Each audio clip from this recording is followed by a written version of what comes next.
Wiener, Well, you were doing something funny though. And that's why talking... Todd's a dick. Oh, welcome hello. everybody! It's Friday. Oh, hey, at least the sausage is kosher. Oh, God! What? It's fine. Everything's fine. Dusty promised a sausage fest. I'm hungry. Yes. It He is did. Sausage Fest Fridays. It is Sausage Fest Friday. Oh, please do not start that as a, Oh, man. as a thing. Sausage Can we have fest. Can we make shirts that say SFF? Yes. It's exactly what you think. It's Sausage Adult Fantasy Sausage Fest Friday. I love it. It's fucking hysterical. Good job, Dusty. Thank you, sir. Yes. So sad. It's true. Dusty should kick himself for coming up with that one. Why? It was brilliant. You saying. misunderstand. Dusty would happily kick himself off this show. He's not allowed. He's contractually obligated to stay on the show.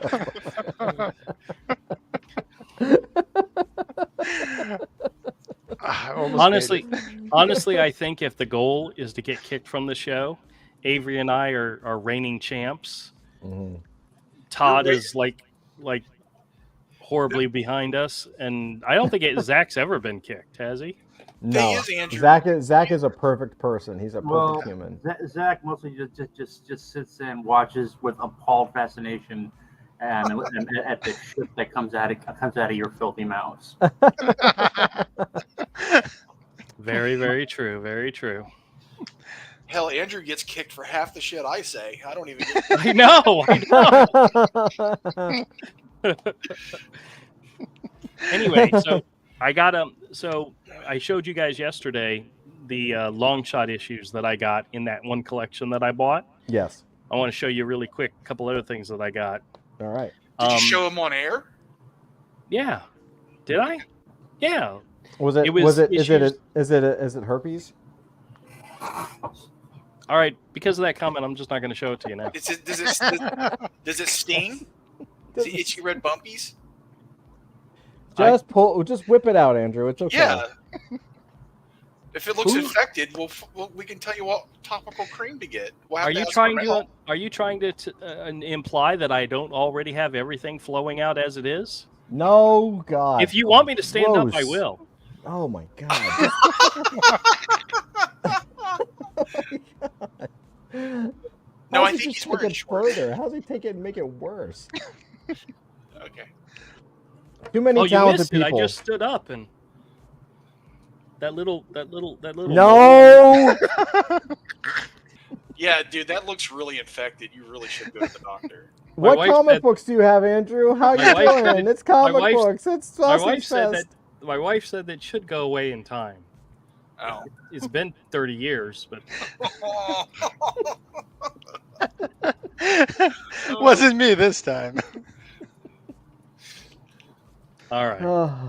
Okay. So the other side, I mean, there's a bunch of comics. Okay. Let me just show you guys really quickly the stack of ones that I put aside to be potential graders from this collection. Holy crap. Yeah, I know. That's what I'm saying. Let me see if I can get to... Yep, that's it. So this stack was potential graders from this collection. Wow. And it included long shots 2 through 6. Which these other than the double of number 2 would probably be put into my personal collection. So I'm not going to grade them right away. I'll maybe grade 1 or 2 at a time. But it's okay. But check this out. This is not the first issue of this series. It's actually the 3rd issue, but still, it's a really great looking comic. Ooh, yeah. This is issue number 74. Oh yeah.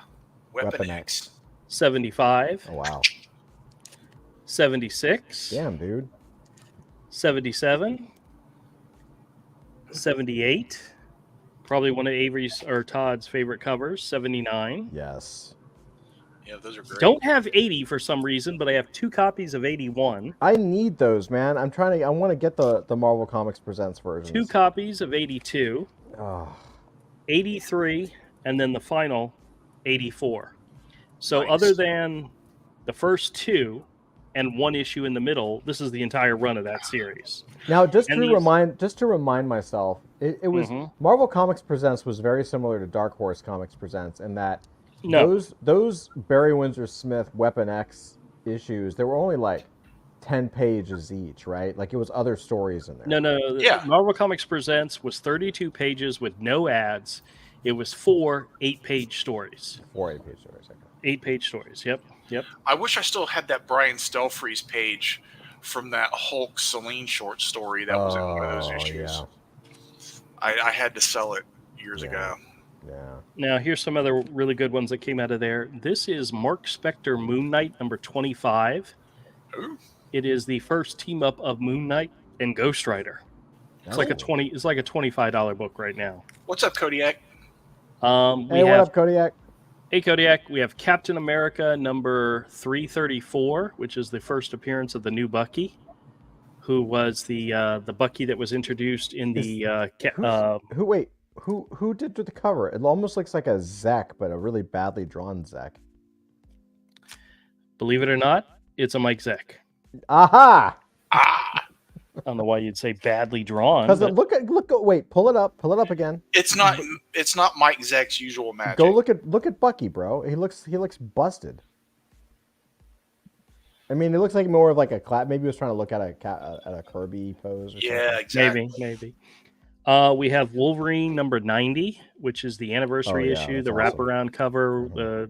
I actually have a couple copies of this issue. It's like $12 or $13, but graded, it could be potentially, because one of the things about ones with wraparound covers is when they're graded, you can actually see the back cover as well, because, so it's kind of a cool thing.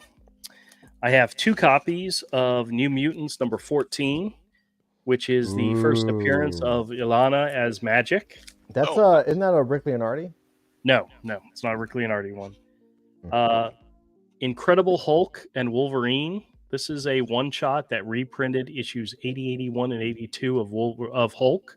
Oh, okay. Featuring their first appearance. So I got a couple copies. I don't know why this one's valuable, but this is X-Men number 11. I got 3 copies of this. Really? It's valuable? Yes. Yeah, it's like a $30 book right now. What?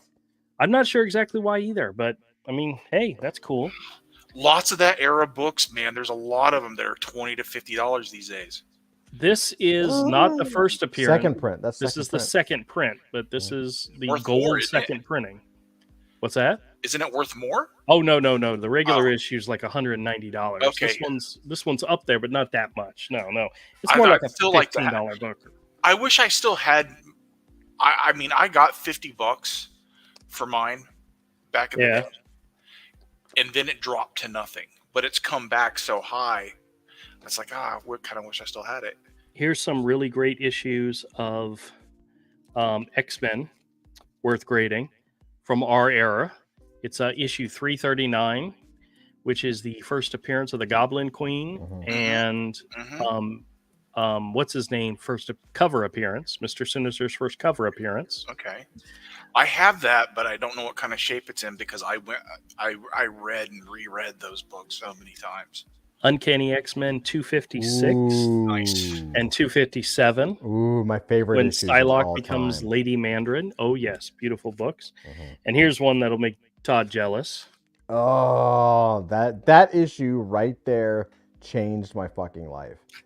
Like it is the an early best issue drawn of, issue. Yeah, an early issue of Wolverine, issue Buscema. number 5. That's John Buscema right there. Yeah, those are great. This isn't like a super popular issue. This is Empire number 1, but this is the black and white 1 per store version of this book. Oh, cool. So it's got value based on the fact that it's limited, not because it's a good story or good art.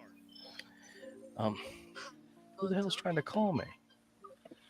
You can get a scam call right now in the middle of our show. Tell them to call back. Maybe. Hold on. Hello? Hello, hi, this is Jenny. I'm calling you from Secure Medcare Courts. How are you? Oh my god. You're calling me at 8:20 at night? What are you calling about? Oh, hung up. Next up is a copy of. That was it. Miss a beat. He just goes right back into it. Yeah. This is Oh, Marvel Premiere featuring Star-Lord number 61. It's just a That's really cool. good looking cover. That's pretty cool. Early yeah. Star-Lord appearance. This one I'm going to save for last because that's actually kind of cool. Early issues of Something is Killing the Children. This is issue number 7 and issue number 10. Issue number 10 is like a $30 book, but issue number 7, a 9.4 ungraded, is like $100. Really? Yeah. Wow. So this right here, this one issue, because it's a very popular series and the early issues are hard to find, this issue right here could pay for the entire collection. Nice. Literally. Yeah. Nice. Here's another good one. X-Force number 11. Oh yeah. Oh, cool. This is actually the first appearance of Domino. Domino. Even though she appeared in New Mutants 98 with Deadpool, it was later revealed that that was a character named Copycat who was pretending to be Domino. This is the issue that she actually appeared first. Even though she literally appeared in New Mutants 98, it was later revealed she was Those books, those books were so good, man. Oh yeah, they really and were. Speaking of those, I have 4 copies of New Mutants number 100. Oh, I'm gonna which need some of those. Which is the first appearance. I think I kept one. I think I kept one of those. I'm not sure. I'm gonna need these some are of like those. $10-15 books right now. He's next on my list, man. Him and like Larson's Spider-Man run and Rob Liefeld's X-Force New Mutants run. Here's an X-Men I forgot about. This is issue number 244. Yeah, classic. You guys remember why this one's an important issue? First Jubilee. First Jubilee. That's right. Then we got some random stuff in here. This is an early issue of Monsters on the Prowl from Marvel Comics. This is from a 20-cent era. It's just a beautiful looking book. That's I mean, gorgeous. it's not huge money wise, but it's worth getting graded. Wait, hold it up again. There you go. I'll take a picture. I'm gonna look that up later. What is that? I love that. I love that. Monsters on the Prowl, issue number 15. Yeah, that trade dress. Yep. That trade dress is wicked. And then there's another one here. This is Batman number 23.1. This is when they were doing the lenticular covers. Oh, yeah. For some reason, this issue with the Joker is more valuable than the others, so whatever. And last but not least, and there are others, but these are the ones I put aside so far. This is Strange Tales number 134. It's a 12-cent issue from Marvel. This is beat to shit. Wow. It's beat to shit. It's beat to shit. But first appearance of the Watcher. No, not the first appearance of the Watcher, but it's the 4th appearance of Kang. Oh. So it actually does have some value to it. Even a 0.5 issue, which this might end up actually being a 0.5, is worth like $10.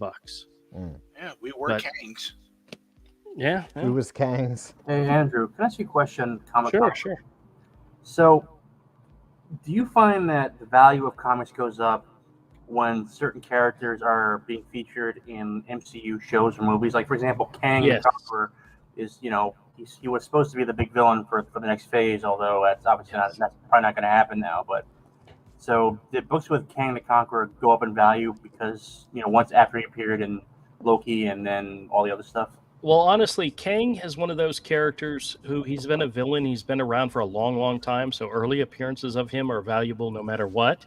But whenever anything gets made into other media, whether it's a cartoon show or a TV show or a movie, those early appearances do go up in value.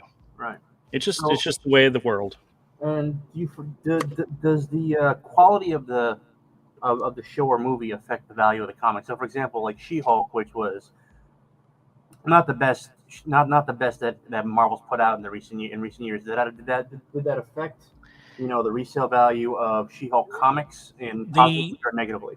The first appearance of She-Hulk went up, and then it kind of leveled back down. It was some of the more modern She-Hulks that went up and then turned around and tanked after the show came out. And I kept telling people, if you're sitting on She-Hulk issues, after I saw like the first preview for the show, I said, if you're sitting on She-Hulk issues, now's the time to get rid of them. Get rid of them before the show comes out. So in other words, the comics aren't isolated from the No, not for demand and not for popularity, but first appearances, like She-Hulk's first appearance, it went up and then it went down a little bit. It didn't tank. There were some other issues that completely tanked because nobody cared. So what about Daredevil? You know, with the Netflix show, for example. Well, Daredevil's always been a popular character. Oh, right. Even his appearance in She-Hulk didn't really taint his fandom. Right. You know, it really didn't. He's like Spider-Man or the Hulk or Captain America. They will always be evergreen characters no matter what you do to them. Right. Like Captain America in the storylines was a Nazi. You know, turned out he was a bad guy all this time and, you know, part of Hydra. And that didn't taint his popularity or any of his early appearances. But, you know, like a more minor character, but a more obscure character, like, say, Peacemaker, you know, before the Max show, he wasn't really that well known. Peacemaker, he's been around for a long, long time. His origins are like back in the 60s. I mean, people think he's a newer character. He's not. He's been around for a long time. Well, but like if you're asking like somebody that was like let's say Jane Foster Thor, yeah, she's something that came about in the last 5 or 6 years. Those issues that featured her as Thor have taken a blow value-wise, but there's still some that are still worth it. You know, actually, I have a couple of those issues, like her first appearance and death of Jane Foster, which obviously didn't stick. So it really depends on the comic, on the actual on the character, and you know, like how established it is, how long it's been around, or you know, and so on and so forth. Fandom is a very fickle thing, but luckily for us in comics, there's a hardcore fandom that will continue to maintain the value of older comics, like first appearances and so forth, where the newer speculators jumping in, or the newer fangirls or fanboys that really don't follow it, they're just buying it because they think it's popular, they're not going to have that big of an effect. I really hate it when these YouTubers talk about how the comic book industry is dead and dying. It's not, in the fact that, yes, modern comics absolutely suck and nobody's buying them and nobody cares about them, but there is a whole years and years and years worth of comic book material out there that people still love, cherish, and want to find and want to spend money on. Yeah. You know, yes, modern comics have taken a hit because we've got some really dumbass creators out there, but the comic book industry, comic books as a whole, is still a vibrant, you know, it's like back issues. Back issues are still popular, period. You know? I'm surprised when they say it's dying, they're talking about the modern production of I know, I understand. I understand. That is dying. They are slowly choking it to death.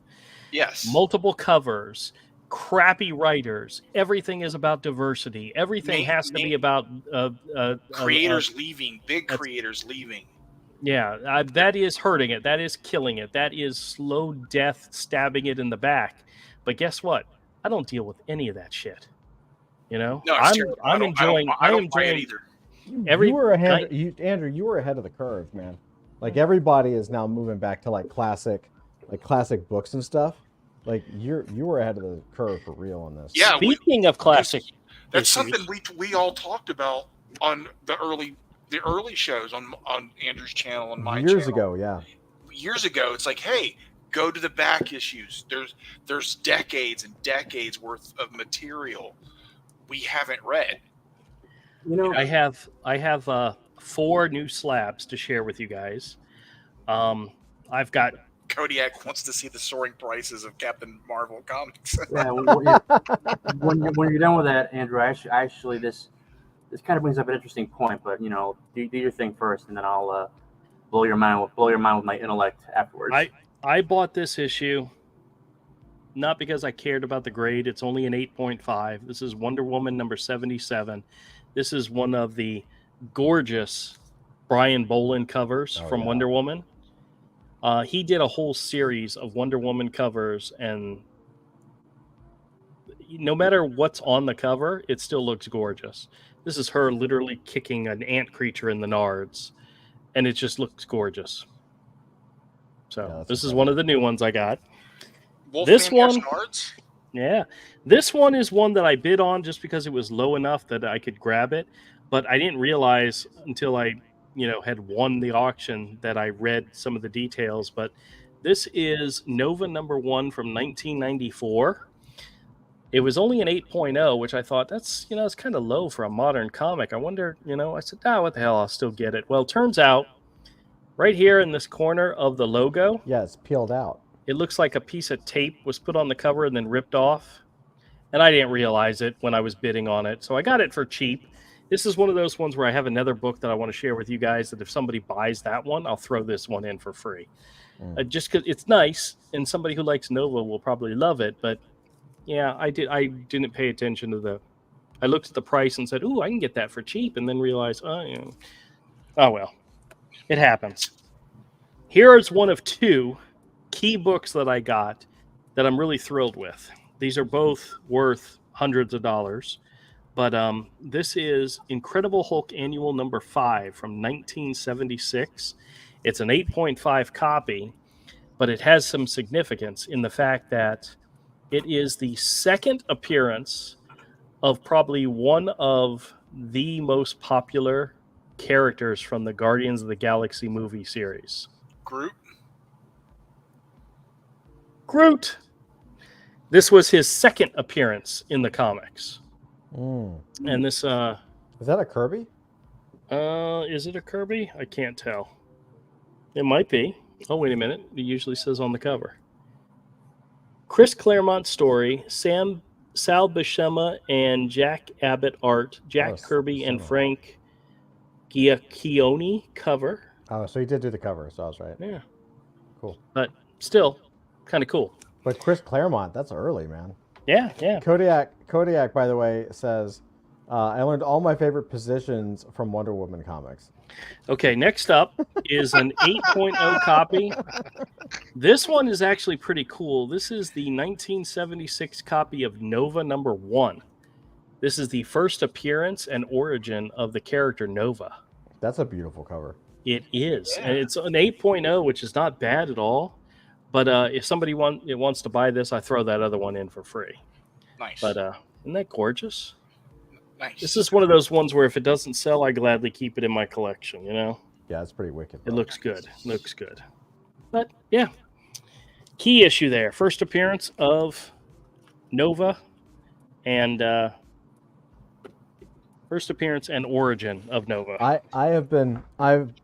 Sorry, Zach, you wanted to say something? Well, I wanted to wait till Andrew was done before. You now have my permission to speak. Go ahead. All right. Well, you mentioned how like new comics aren't really selling, and basically comic book readers, and I'm assuming that this probably includes younger readers as well. Although if that's not, because are gravitating towards a lot of the older stuff. The stuff that came out pre. I guess. Well, when would you say that the woke era of comics really started? Like 2008, 2009, thereabouts, or maybe a little bit later. I honestly, there's better people to ask that question of. I really haven't been paying attention to it.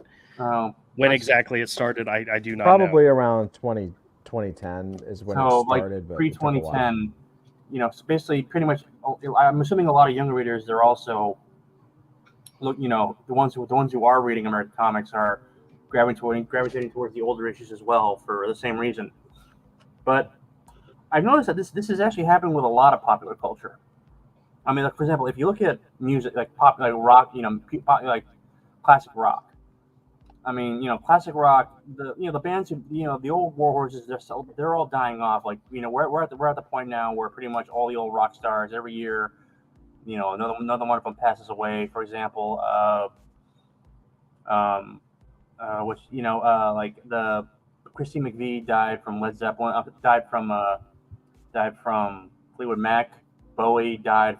Bowie and Prince died. Died a couple years ago, and so on and so forth. But the thing is, I read an article. I think it was in the Wall Street Journal, where it was noted that a lot of these older bands, bands that started out in the '60s and '70s, they're picking up. They have younger fans. I mean, yes, there's really no younger pop stars coming up, or rock stars, or maybe not even rappers to a certain extent, who are coming up, who can fill stadiums, with maybe the notable exception of Taylor Swift, but but the thing is that it's basically, if you want to sell out, Yankee Stadium, you're really talking about the Stones.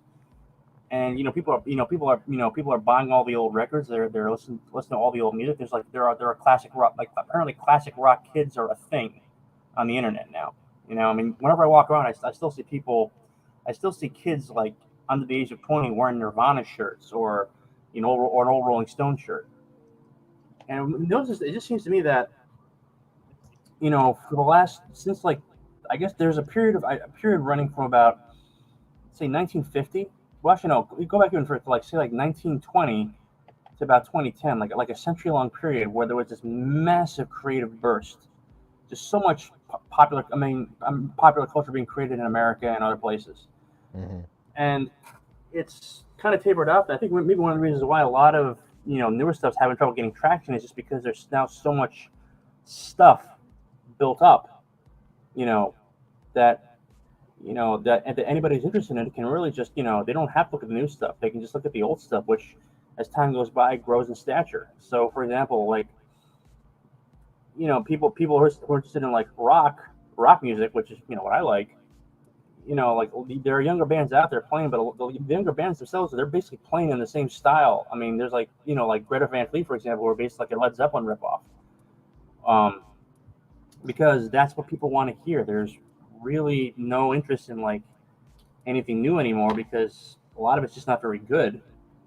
And there's just so much good older stuff out there that they like, which kind of makes you wonder how much of the I mean, if the American comics ever gets its head out of its collective backside and they start bringing in good writers, is it really going to make a difference? Because there's people are going to look at this stuff and they say, that's great, but there's there are 40 years of X-Men out there that I've never read, and those stories are iconic. And what are you telling that's as good? I mean, you're just rehashing a lot of the old plot points, really. Even if you take out all the weird sex stuff now, but it's just they're saying, that's great, but someone else wrote it, but they told it first and they told it better, and that's what I'm reading. And I could go through stuff for the rest of my life and still find stuff new, but.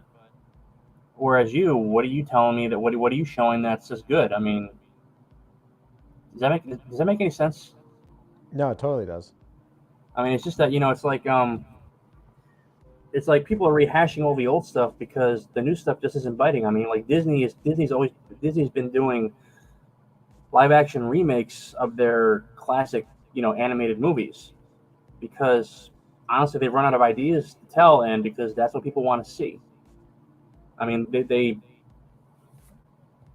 I'm just waiting for a live-action remake of Frozen, to be honest, at this point.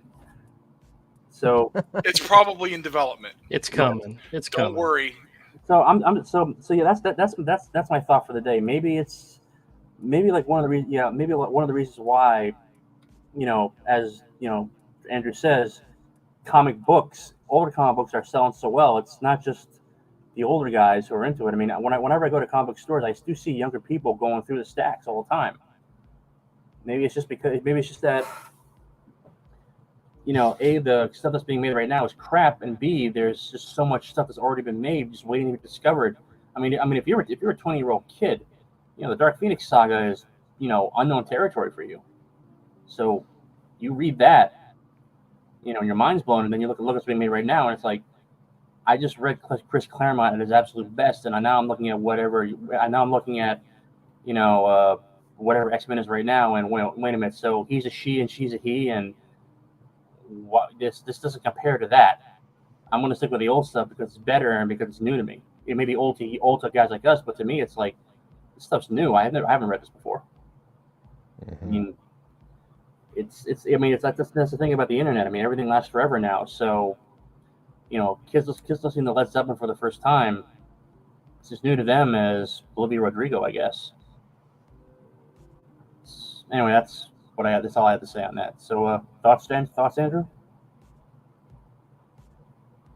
Well, you might be surprised. There's not a lot of kids buying comics nowadays. I know, but I mean, I literally have kids that come in the store that have never gone over to the side of the store where the comics are at. They're all going to the manga side?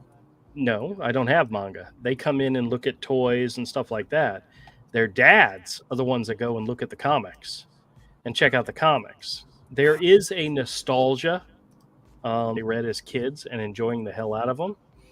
And that's where the back issue market kind of explodes with them. It's because they're willing to pay for some of the issues they didn't have when they were kids. So there's a lot of that going on. But there are very, very few new people coming into comics. So, and the ones that do, they like manga, but there's not any good comics out there, modern comics that they can latch onto and enjoy. It sucks. But it's true. Well, so that maybe that's not a good thing though, because if you're relying on older guys who are nostalgic, well, the problem with nostalgia is that the people who are going to be driven by that, they're eventually going to die off. So, no offense to us guys. I mean, it might take a while because we're not all that old. I mean, I probably got another good. I mean, I'm 46. I probably have another 25 years ahead of me. But I don't know. I mean, it just seems though that honestly, that's tomorrow's problem.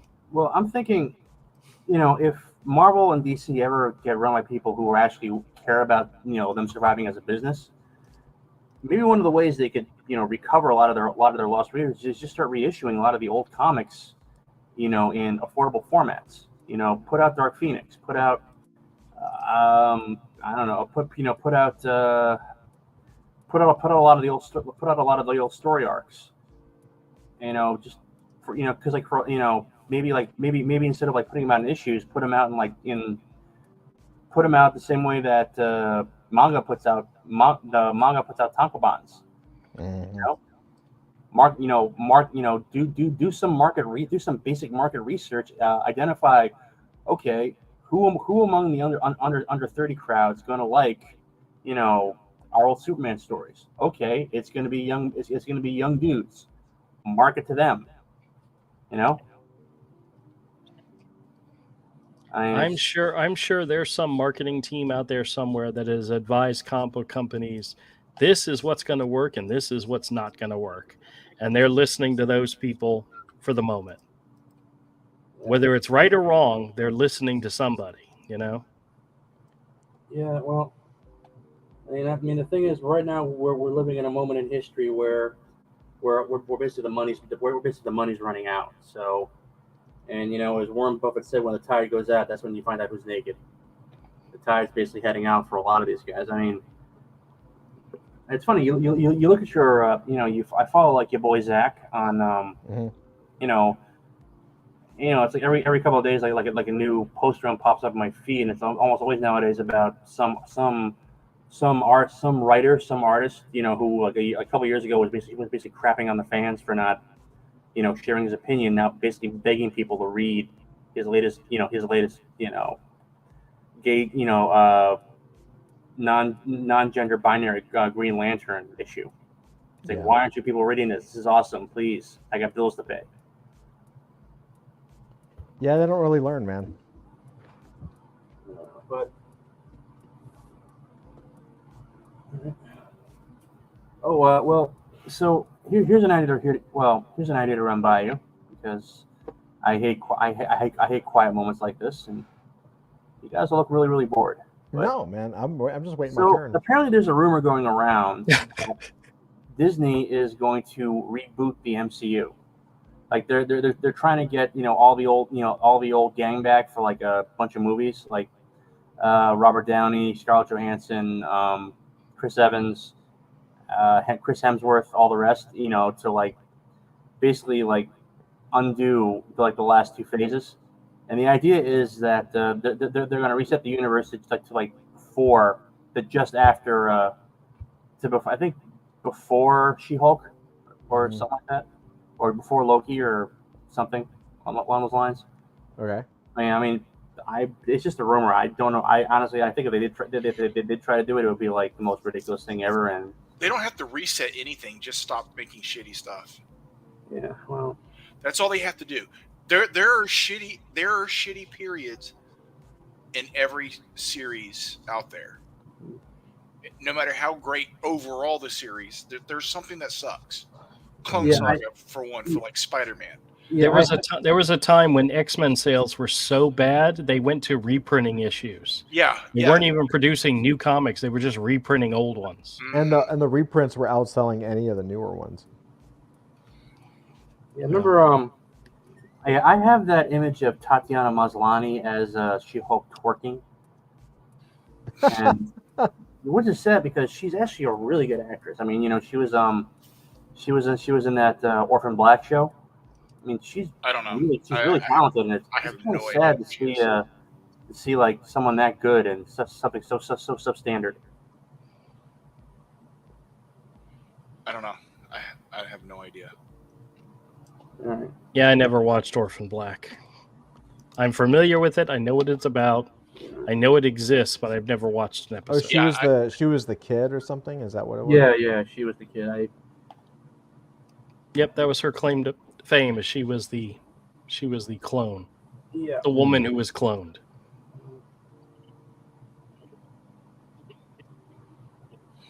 I've been believe it or not, I've actually been checking out here, I'll put myself on solo layout. I've actually been checking out and I think I was doing this last time too, but I've actually been going through a little bit of an early Eric Larson binge. Yeah. When Eric Larson was good. Nice. Bro. Like the more I look at his early stuff, like his Spider-Man is great, of course, but like look at that, just this hand. It's like the best hand I've ever fucking seen. Yeah, like, his early Savage Dragon was really good. So it's a fun story. So it's good. Like an Incredible Hulk cop comic book. So good. Action comic for teenagers. Yeah, dude. Like the artwork was like top notch. Like it was really good. Yeah. And I'm just like, and now it's snowballs and like vaginas biting off dudes' wieners. Yeah, now I'm just like, the guy like clearly is projecting and clearly likes to get pegged.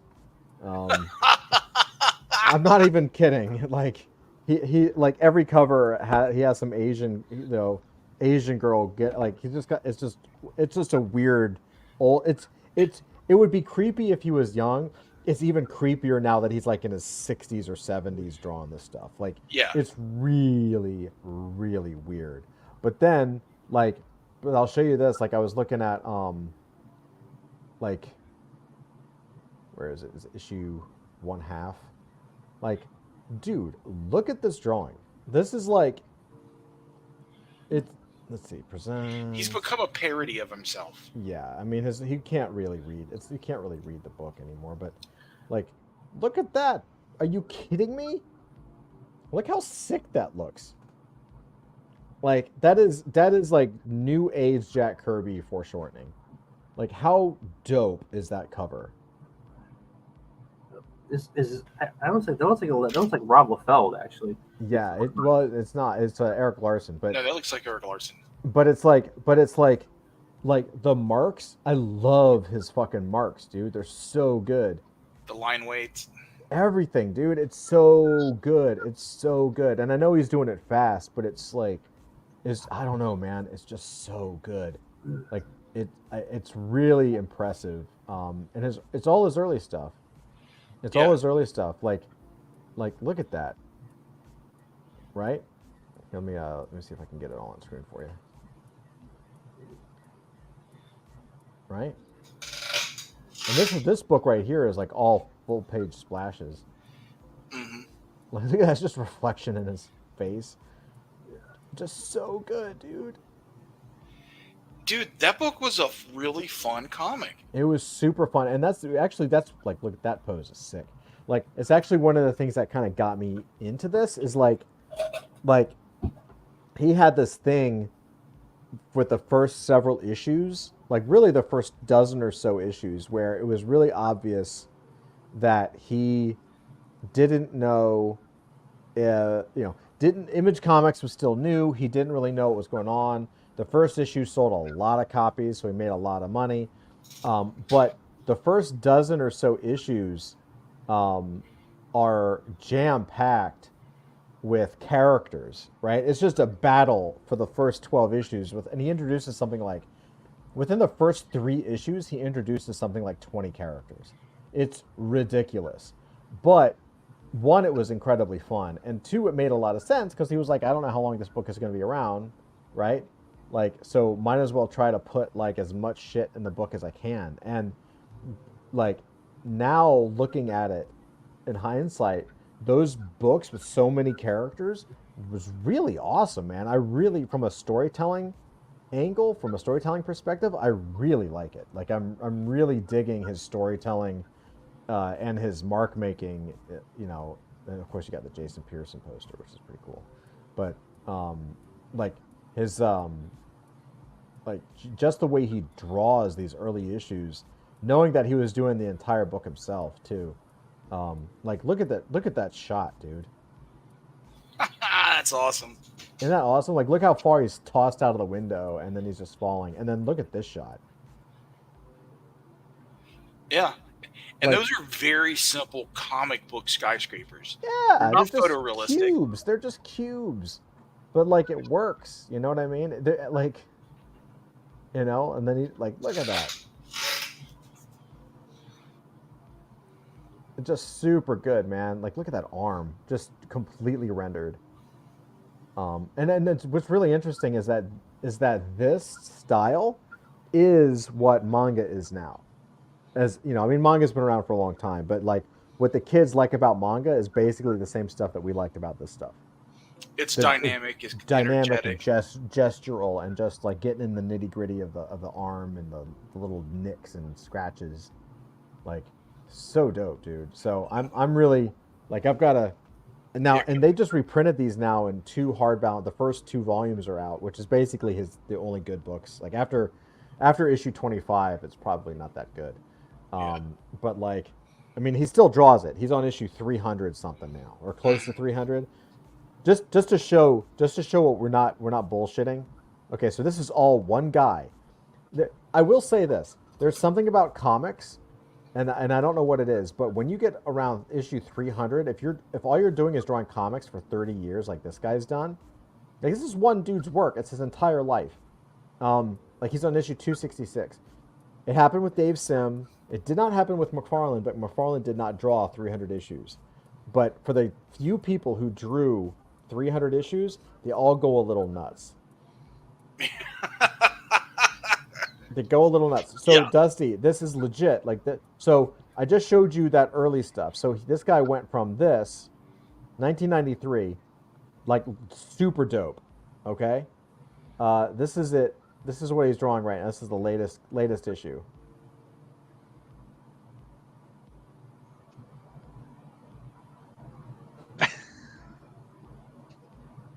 Right?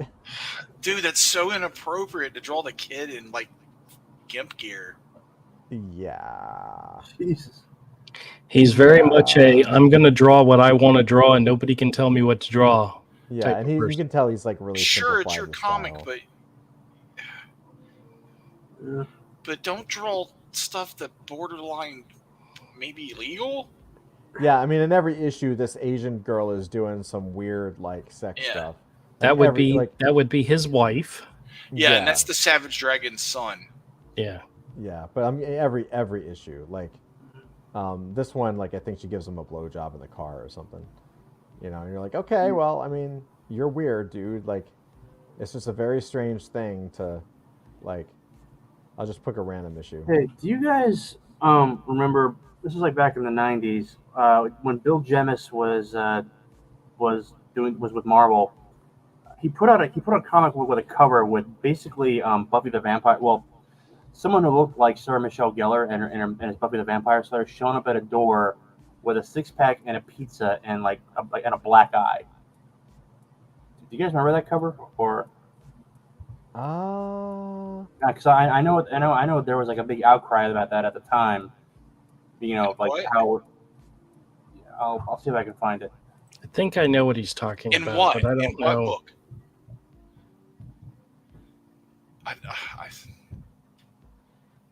In a Savage Dragon book? No, it was like a Marvel book, like one of the.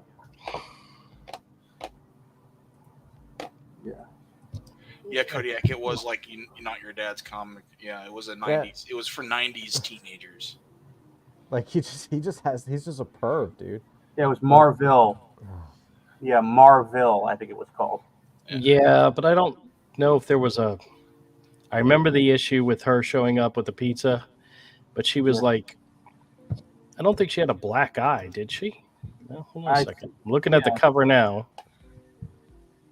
Well, if you can find it, let me know because I'm not having any luck. I mean, I found one, but it's like a 2002, 2003 reprint. Oh, that might be it, actually. Yeah, Marvel #2, maybe. Yeah, the quality of that book has dropped off, man. Oh man, which is sad because I mean I know I know it's hard to keep up the pace and it's been 30 years, but like I would gladly wait 2 months. Don't do a book a month. 4 issues a year. I don't care. 4 issues a year. 4 issues, but just draw like you used to, man. Like put some effort into it. And if you want to do a gross out comic, do that as a side project. Don't turn the cool ultraviolet superhero book into the gross out comic. Yeah, well no, he's just got a weird fetish thing. Maybe that's the reason why a lot of these guys they end up just handing over the book to another writer, another artist because they start running out of ideas. It's like I remember, it's like isn't that what Frank Miller did with with Daredevil? It got to the point where he would just literally just send in stick figures to and have one of his assistants actually fill it out in his style because he was like, well, he was basically doing other stuff, but also I think maybe he just got bored with it or something. I don't know. Yeah, that doesn't sound familiar to me at all, to be honest with you. All right. Well, anyway, I just posted a link in the private chat. Let me. I think this is the one I'm talking about. I'll. Oh, I haven't seen that before. Yeah. I don't think it's the one because I know there was. I think there was another one that was more out there than this, but.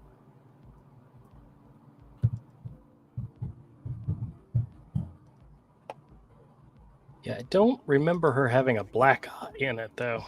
I remember seeing this cover because I actually have a copy of issue #1, which is the limited edition foil version. Yeah. But yeah, actually, yeah. Actually, let me shoot you another link. I think this might be closer to what I was talking about. I think Zach's just making shit up. No. My memory isn't way. My memory's going to shit. That's the reason. Well, it's going to crap. That's the reason why. But yeah. Anyway,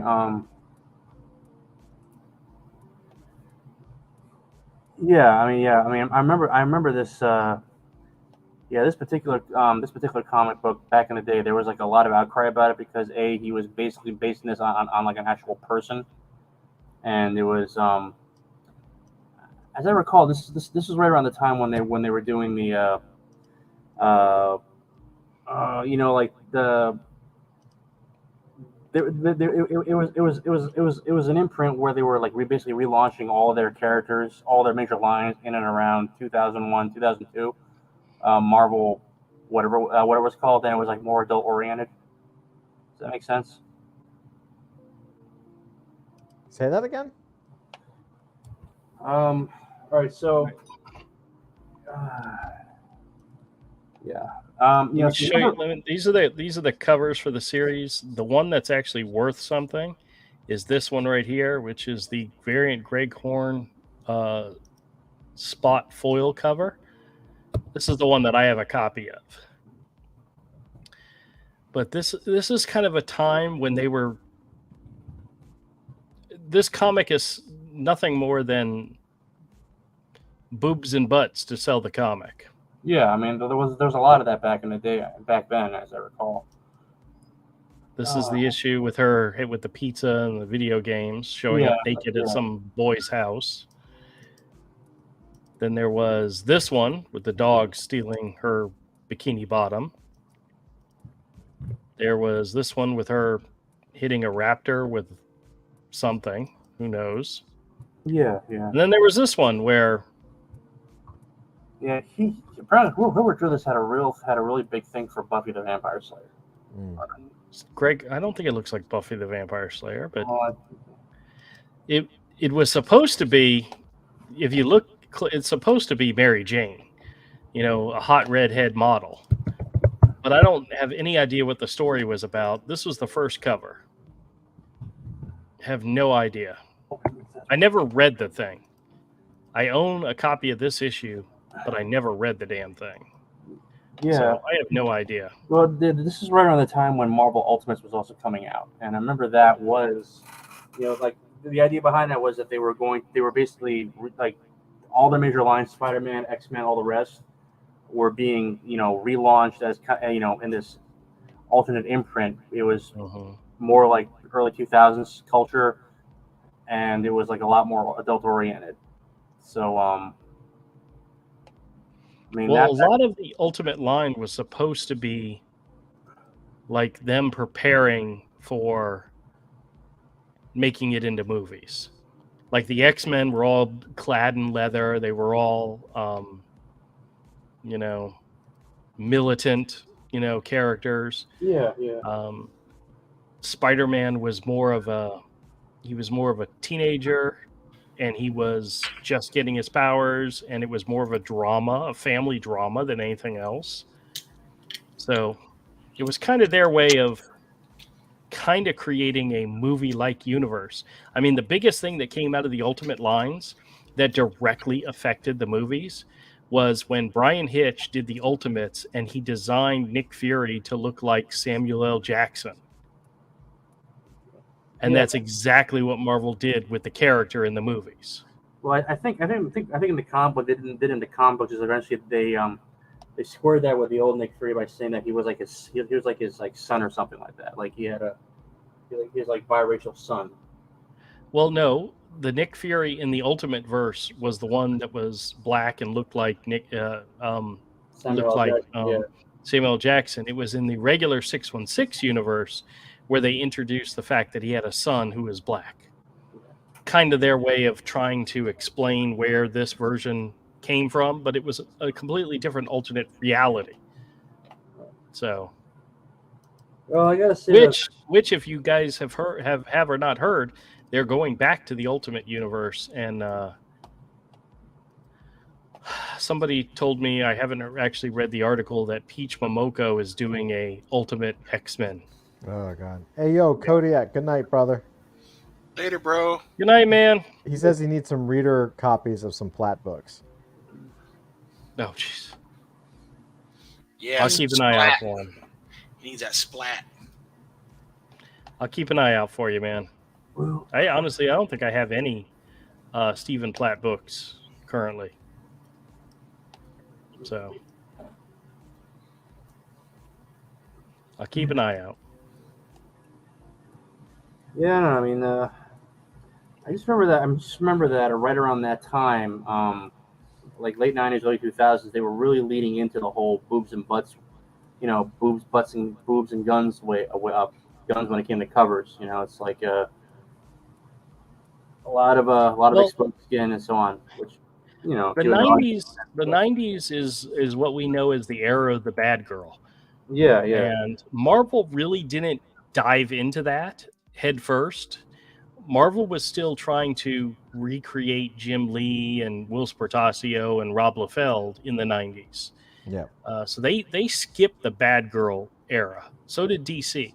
Image embraced it in some things. Like Witchblade was a bad girl, was considered a bad girl, and they did. There were others, but yes, they. I remember them doing a Witchblade Tomb Raider crossover, and that was let's just say the art for that was memorable. Story, not so much.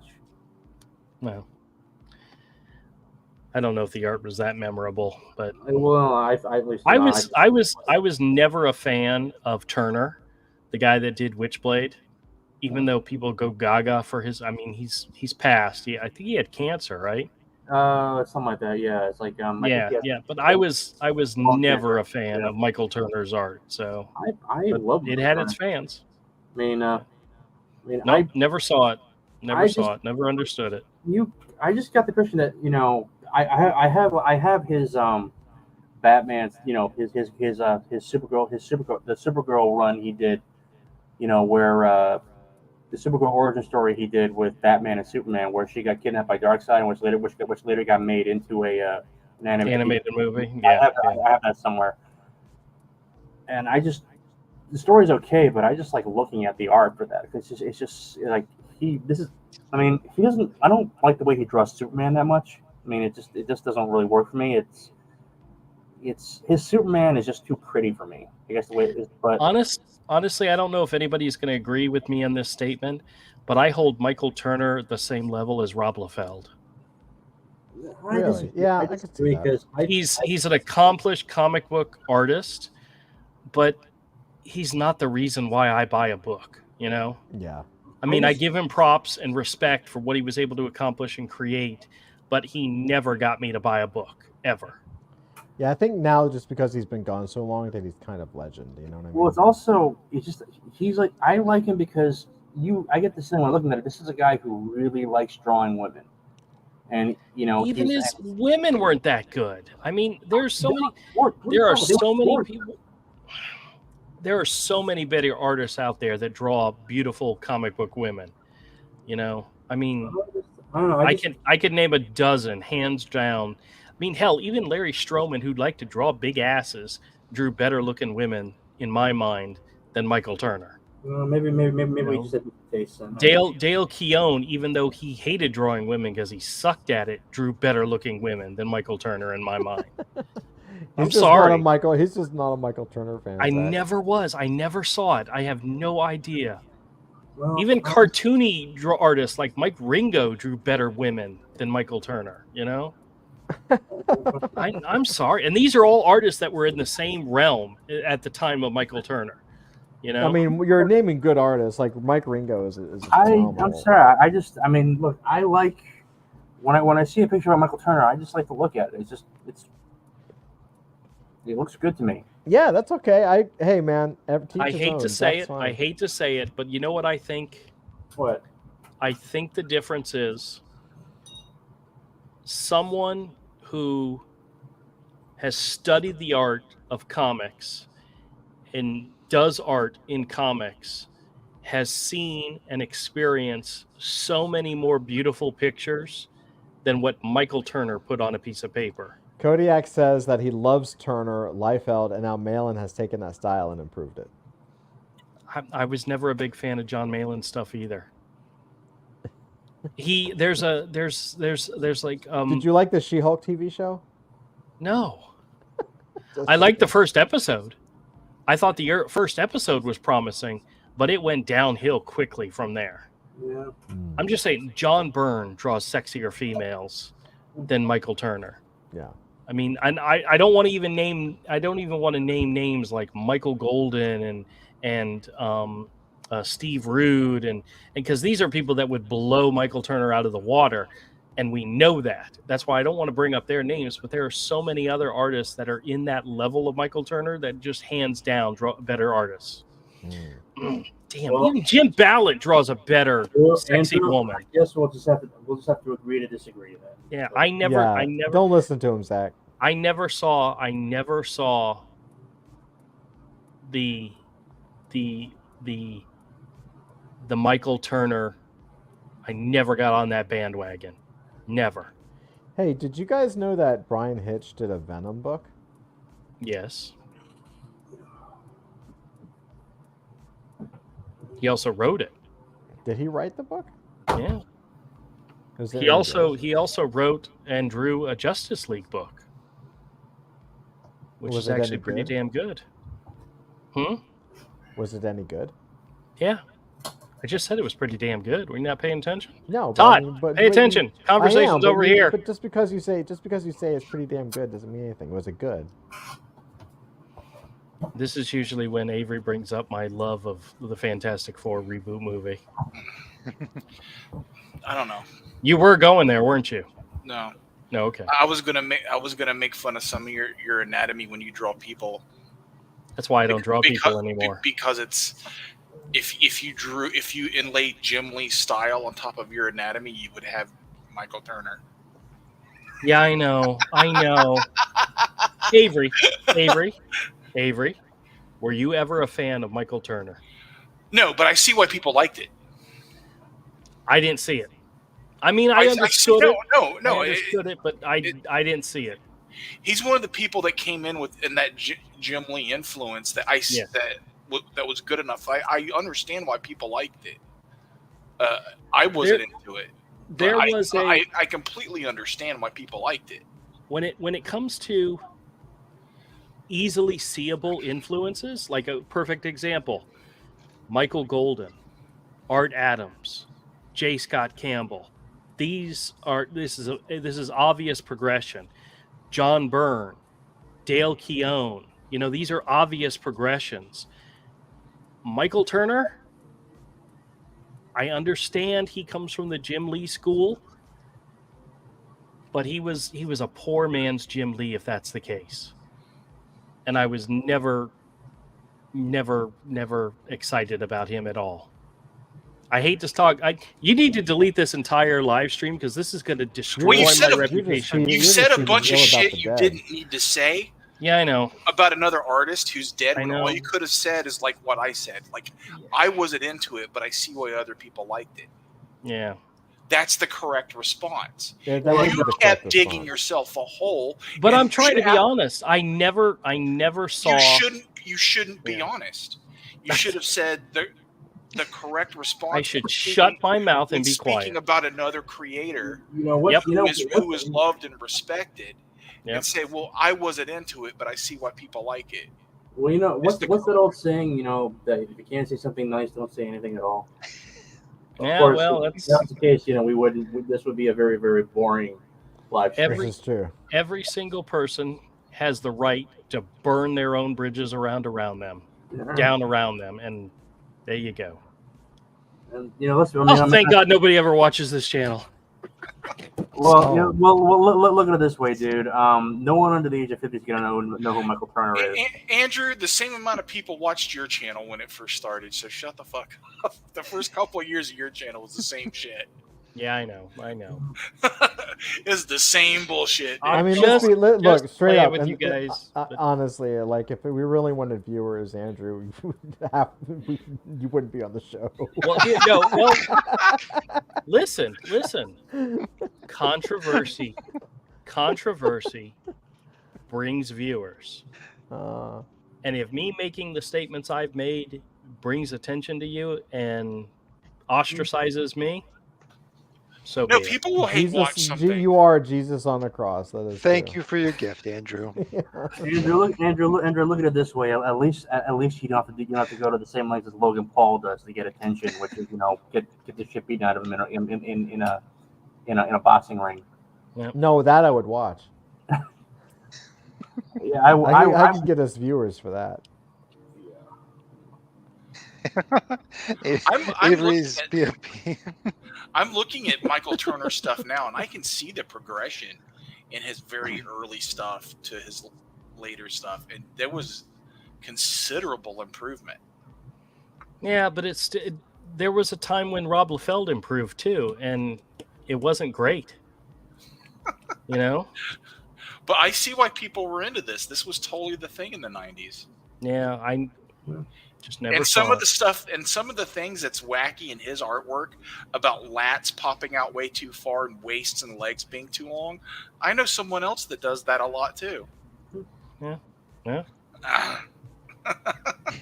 Well, I think his at one point there was actually like there was going to be a movie version of his comic Aspen. Uh-huh. And, I think Megan Fox was like trying to get it made, but it just for whatever reason it didn't work. I mean, it's funny. I mean, when it comes to comic book movies, the image adaptations are pretty light on the ground, and the ones that have come out, they didn't exactly set the world on fire. I mean, honestly, if you think about it, what was the only one that really came out was like what, Spawn, maybe? No, actually, no. Image wasn't. Aspen wasn't Image. That was, or was it? Cross-gen. It was Cross-gen. Yeah. No, Aspen was Michael Turner's company. Oh, it was? Okay. Yeah. I was thinking it was something else. No, because I don't think he could take Witchblade fully from Image, because I think Silvestri had a piece of it. So he started his own company, and Aspen, the company Aspen, was what he was, and what was it? Was Aspen the name of the character? Yeah, I think so. I I was thinking it was one of those cross-gen books. Never mind. Yeah, No, it's not. The story. It was Witchblade with water. Yeah. Okay. Ah, Yeah, because the story for Aspen never really made a lot of sense. But I mean, I like the art. That's why I read it. But no, it's like like Image movie and TV adaptations never really set the world on fire. I mean, I know there was a Spawn movie. Fathom. I only really remember because Fathom. Yes. Yeah, Fathom. That's what it was called. Yeah. But and the character's name was Aspen. But well, the company's name was Aspen Comics. Yeah, but it's also the name of the character. And they're still publishing today. I know. Even though he's long gone, they're still publishing. There's an audience for it, yeah. But as I recall, there wasn't the Image like movie and TV adaptations never really set the world on fire. I mean, there was a Spawn movie which the only thing I remember about that was it had Michael Sheen with a really bad beard dye job, and John Leguizamo as clown. As the clown, who was basically walking around like crouching all the time. I remember thinking, how does he do that without his knees popping? That must be painful. But wait. Kodiak has some beef with you, man. With Andrew. No, he doesn't. Bro, hold up. Turner started Witchblade in '98 and died in '08. That's not a long time to progress, especially battling illness the last years. Yeah, I never said he progressed. Oh God. I did. He had some really good progression. I see why people liked it because I'm looking at his stuff now. Liked it. I totally understand why people liked it. Well, the thing is, there was a movie adaptation in the works, but like, why do you think it is that Image TV and film adaptations never really set the world on fire? I mean, there was a Spawn movie, and there stories was for a lot of the early Image stuff. The art was great. The stories, the writing was not that great. Right. Spawn was culturally the most popular. The Wildcats cartoon didn't do that well. The Savage Dragon cartoon didn't do that well. The Spawn cartoon on HBO didn't last that long. It made it 3 seasons, but that show was fucking rad. I know. I remember that. I mean, there was a Gen 13 cartoon movie, but as I recall, it wasn't very good. Yeah, I never even watched it. Yep. Well, that's like there was a Generation X TV movie. Yeah, and that sucked. And it sucked. All those 90s TV movies for comic book stuff were all pieces of shit. I mean, there was a Nick Fury movie with David Hasselhoff. Oh, yeah, I remember that. That was just bad. There was wasn't there a Doctor? No, it wasn't Doctor Strange. It was one of the other characters like that had a TV movie or something. Well, I think a lot of these movies were made mostly because the rights for rights issues. Like if you own like there's a clause that if you own like the TV or movie rights, you have to actually make a TV movie, make a TV or television show or movie, or movie within a set number of years, or Yes. reverse back. So I think like the Nick Fury one was that. There's also with the Wheel of Time novel, there was like a really shitty pilot that came out in like the early 2000s because like the rights holder was about to lose it. Well, Honestly, that's actually better. It says something that really shitty TV pilot is actually closer to the actual story than the show that Amazon put out, which is just an abomination. But it's my personal pet peeve. The Richard Corbin Fantastic Four movie got made to keep rights. It was never meant to be released, but bootlegs made it out of the studio, and it was sold at cons for decades. Bootleg. And man, it's freaking terrible. It was never meant to see the light of day. It was never supposed to be good. And it is bad on a level that it's hysterical. You know what's so funny is I was just thinking, there are several artists that were popular, that made names for themselves, who I respect as artists and for their craft, but I was never a fan of their art. Yeah. Michael Turner's one. Rob Liefeld's another.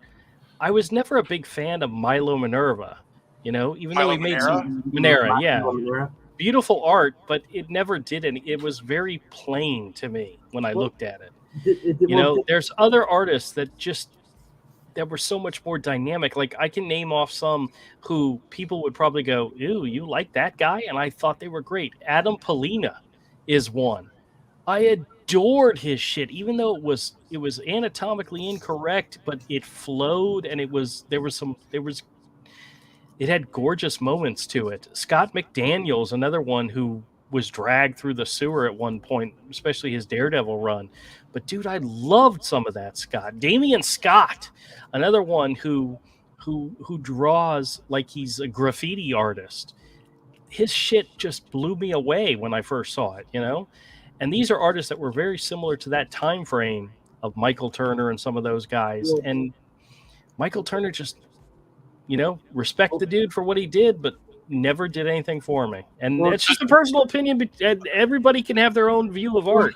I think what kept me from getting into Turner is I was already burnt out on so many people trying to be Jim Lee.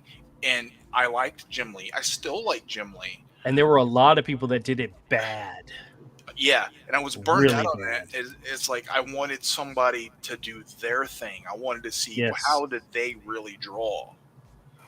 Not trying to be like what's hot. What's your take on it? Hey, so Avery, Milo Manera, wasn't he always more of like a kind of like an X-rated porn artist than he was anything else? He did a lot of European erotica. Yeah, because I remember like when I was living in Angel Medina was awesome. Angel Medina was awesome. Yeah. I mean, I remember when I was living in Connecticut, there was a comic book store in the neighboring town, and they, the top shelf had a bunch. The guy always had a top shelf a bunch of like amoerotica or erotica imports, and I remember seeing like a big Milo Manara thing there, and I've seen pictures on the internet, and I mean, he's all right. I just he's a fantastic illustrator. He's good. It's just that it's that I don't like that watercolor effect. It just doesn't work. Well, he's also not American. Was he Italian? It's too European, to put it lightly. It's See, I like that kind of stuff. That's why I bought Heavy Metal. Yeah, I mean, well, look, Mobius was always a good artist and was always good. I was never a fan of Mobius either. Yeah. Really? Dude. Same thing with what's his name? H.R. Geiger. Yeah, that I he never did it for me. He never, even though he had some fantastic illustrations, dude, I never got into it. Dude, Blueberry is insane. Blueberry, he did Blueberry when he was like 23. What, Geiger the Blueberry? No. Oh, Mobius. right. Yeah, you're right. Yeah, no. Under his real name, though. Yeah. There's a documentary about him floating around somewhere. I mean, he also did. I like that guy because he could change his style to suit the story. Well, he also did what it was, Loreline, and I forget what it was. Like and Valerian, which and it was actually made into a movie by Luc Besson, and it turned out to be like one of the biggest flops like in French history. The movie was actually pretty damn entertaining. It though, was. So But, I mean, the problem is that no one really in the U.S. is really familiar with Valerian. I mean, yep. Yeah. So and it was like it came out right around the same time as John Carter, and for some reason, like the marketers and back then, they all for some reason all had lobotomies at the same time, so they didn't know how to market. I mean, like I remember when they made John Carter. I mean, I knew the story because it was John Carter of Mars, but it was a Princess of Mars, and they changed that because it turns out someone at Disney marketing said, well, if a movie has princess in the title, boys aren't gonna go watch it.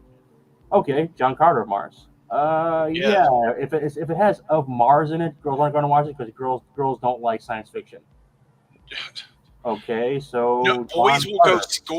No, aim it at boys because that's who's going to go see it multiple times if it's good, and just call it, John Carter, Warlord of Mars.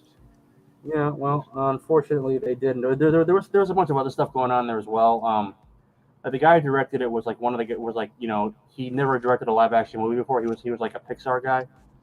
Yeah, but and so the problem was that with animated movies you can like do as many retakes as you want, but it's all on a computer.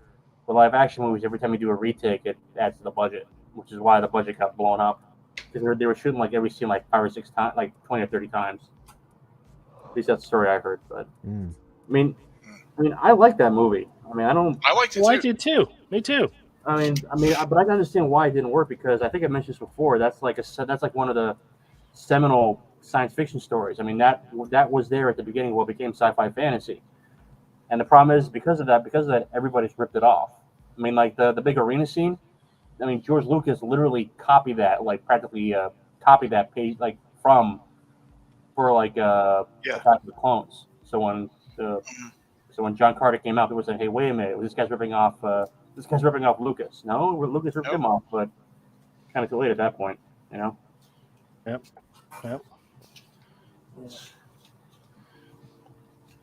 Anyway, so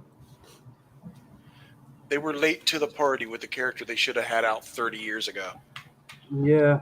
And honestly, John Carter, that's like calling somebody like James Smith. It's such a generic name. It's hard to latch onto. But that's because of the time frame it came from. That was such a standard familiar name. Called the movies Warlord of Mars. Well, that's the thing is that the book was published in was published before the First World War. And, I mean, Burroughs, God bless him. He found the niche and he like wrote it to a fortune. I mean, he was the Tarzan guy, but I think today he's better known for the Barsoom stories because Tarzan, it hasn't aged very well. I'll put it that way.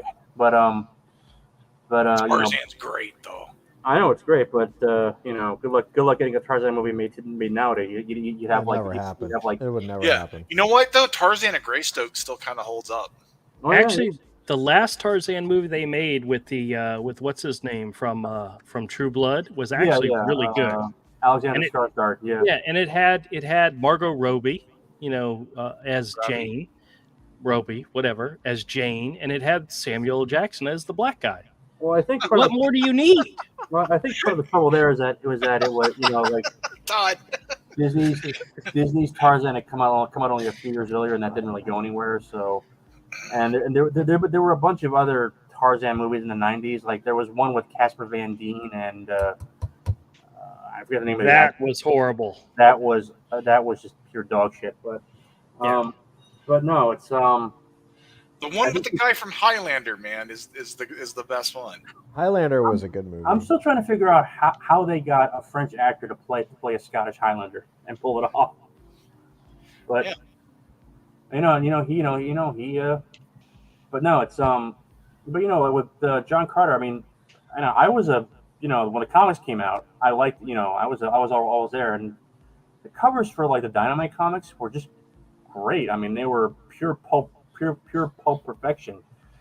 But the art inside was just like, the cover is great, but this is just so blah. I mean, it's that has held back a lot of stuff by a lot of smaller publishers like Dark Horse is the interior art. Yeah, no, it's just that there's no snap to the characters. they're drawn very, very like pedestrian like. Yeah. Yeah. You know, I mean, they're I don't know how to put this, but you know what I'm talking about, right? Yeah. Oh, totally. Yeah, I mean, look at how many like Predator comics had like amazing covers, like the Brian Stelfreeze covers for Predator series. Yeah. And the interior was just mid. Yep. Yeah, Yep. it was just A lot of Terminator and Alien comics done that way too. Like John Bolton, awesome painted covers for these Alien books, and then you open the interior and it's like, this is not on the same level. I mean, Yep. like, Which is why I freaked out when that Army of Darkness comic came out, and it was Bolton all the way through, and I flipped my shit. I mean, I was like, look, I didn't even know this was coming out. I mean, look. The thing about the Barsoom stories is that, you know, Thoris was kind of like the main character, was like a big one there, and you basically had a red-skinned, very buxom Martian princess whose cultural clothing was basically just nothing more than like a bikini and a few strips of pearls in a strategic location, and it just looked blah. You know, I mean, it just didn't look very good, and I just felt really disappointed because, you know, yes, the cover is great, but I want the story to look good as well, and the story just looked like crap. And that's been a significant chunk of comics from companies like Dark Horse and Dynamite was always and IDW. Dynamite and IDW were always like really known for. I mean, like whenever I read it, I mean, good stories, great covers, but the internal art was just shit. Unless it was something by like IDW, unless it was typically an Ashley Wood book or a Ben Templesmith book, you could probably pass on it. Yeah. Two other artists that never floated my boat either. That's because you don't know anything about art. I know. Wait, Andrew, who is this? Ben Templesmith and Ashley Wood. I appreciate what they've done, but they were never reasons for me to pick up a book. Nope, never happened. There were times that was the only thing I was buying when I went to the comic shop. Oh yeah, I know. I knew you loved them, and I never saw it. I mean, but I've seen some Ashley Wood illustrations that fucking blew me away. But his comic art, like James Mahfood, I don't get it. I never got it. But he's got some fans and he's got some gorgeous art. But there's some things he does I never connected to it. You know. Well, you guys, I mean, I like my macaroni and cheese the way it is. Okay. He likes his chicken nuggets and barbecue sauce. I like my chicken like nuggets and chicken barbecue nuggets. sauce. That's it. You guys have read like The Boys, like the actual comic book, not the. No, I haven't. Yes, I have. I've read it. Yeah. All right. Well, I mean, I like the story was good, but well, I liked the story at the time, and later on, once you guys know my opinion of Garth Ennis. I mean, I was a fan, but it just never really worked for me after a while. But the art, I mean, I always kind of felt like the art for the comic book itself was just kind of a disappointment. I mean, it was like, oh man, Derek Robertson is awesome. I don't know. Maybe I mean, I guess I was just at the time my taste was shaped by too much Jim Lee, basically. I mean, so. But I mean, I thought they were disappointing. I never got in. I mean, I'm with you, man. I was always into the Flash. It worked for the story after a while, though. Yeah. I mean, Derek, I'm not Derek Robertson, but yeah.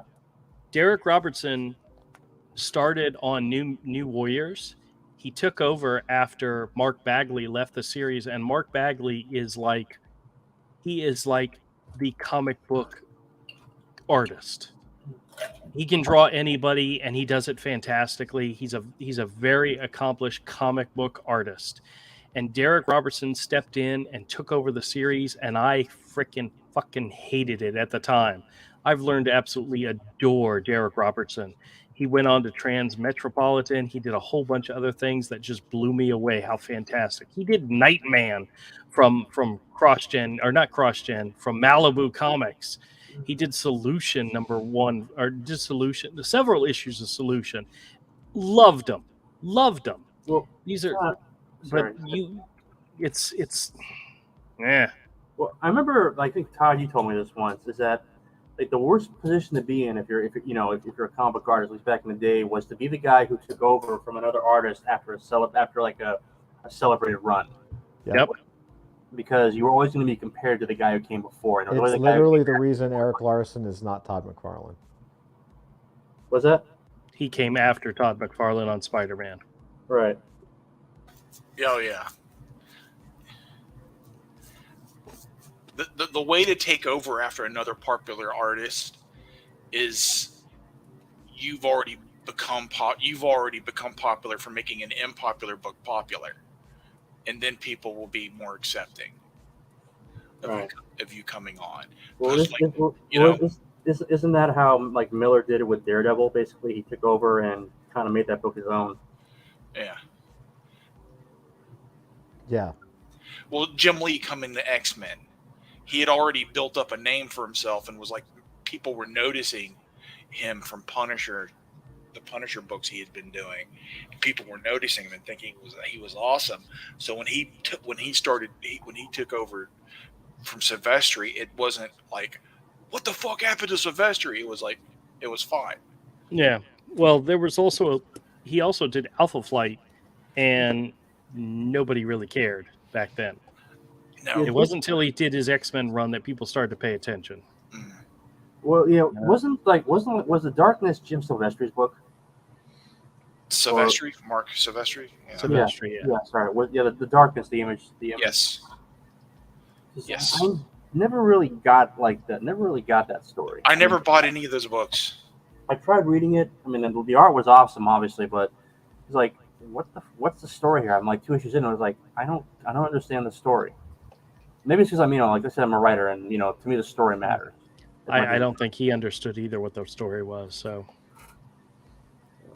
it was about flash in the pants, my friend. Flash in the pants. By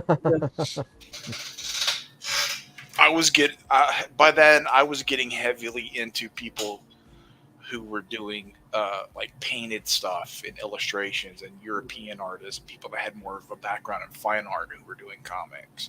Well, I think the thing about Europe is that they were never superhero dependent. I mean, it's interesting the history because like the Latham hearings in the 50s basically wrecked what had been like a thriving U.S. American comic industry. People tend to forget that.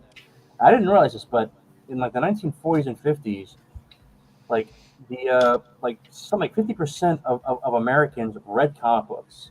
And how people talk about how they were in like 50% of all comic book readers were female.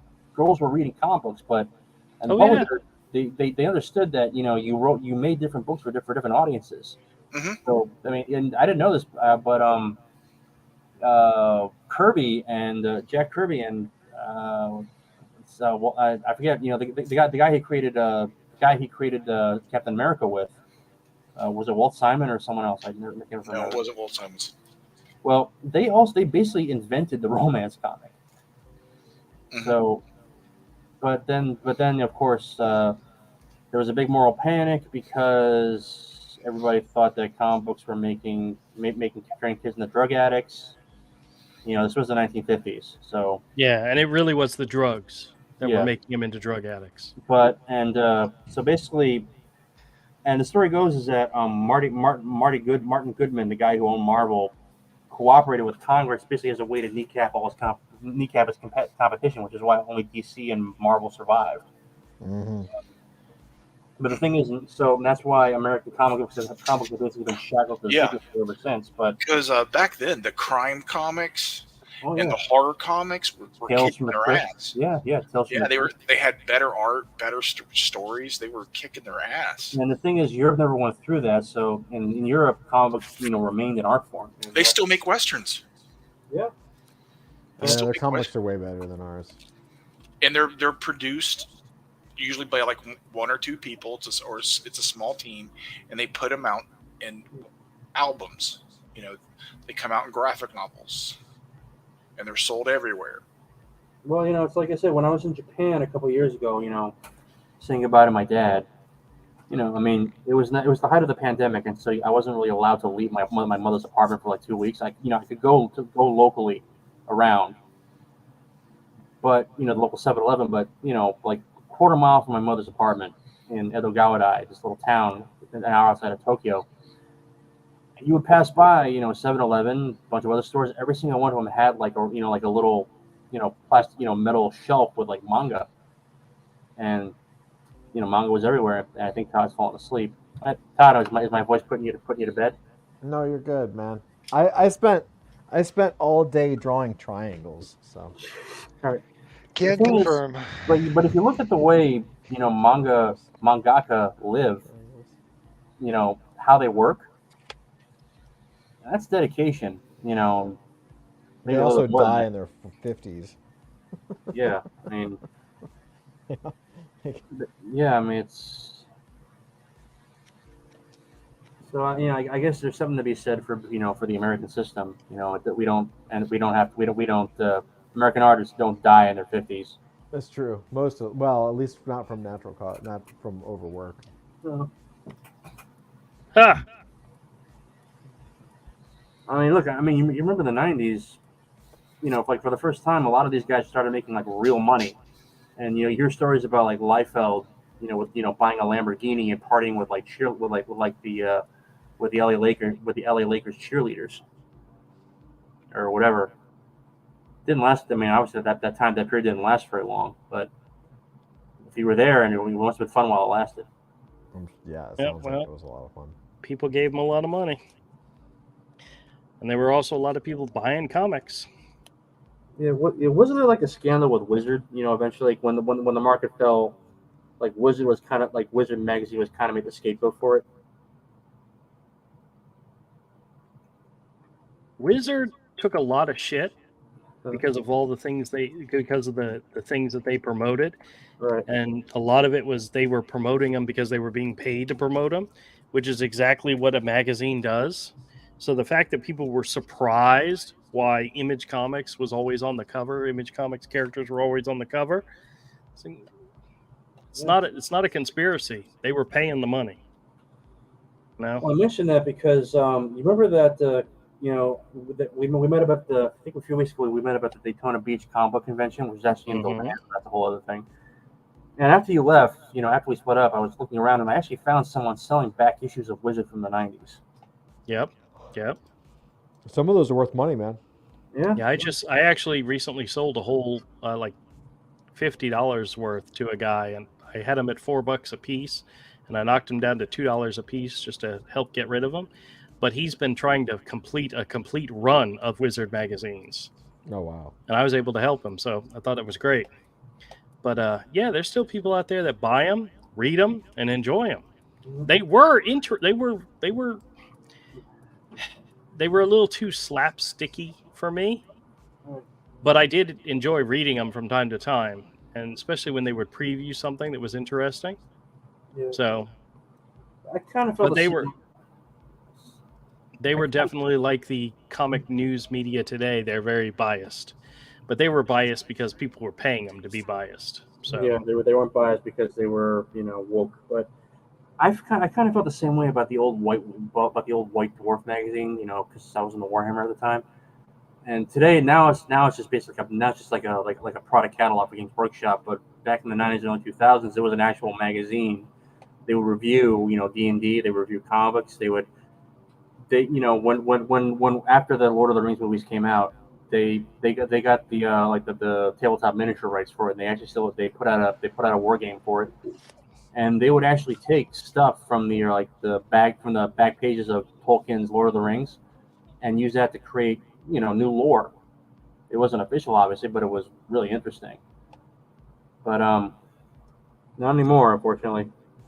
It was kind of a golden age for that's kind of like tertiary pop culture.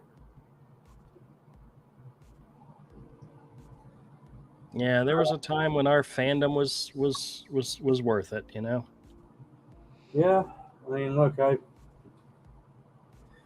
if you were in the role-playing games in the 90s, that was, like 3.5, the OGL, the Open Gaming License, that was kind of a golden age because there was so much new product being put out.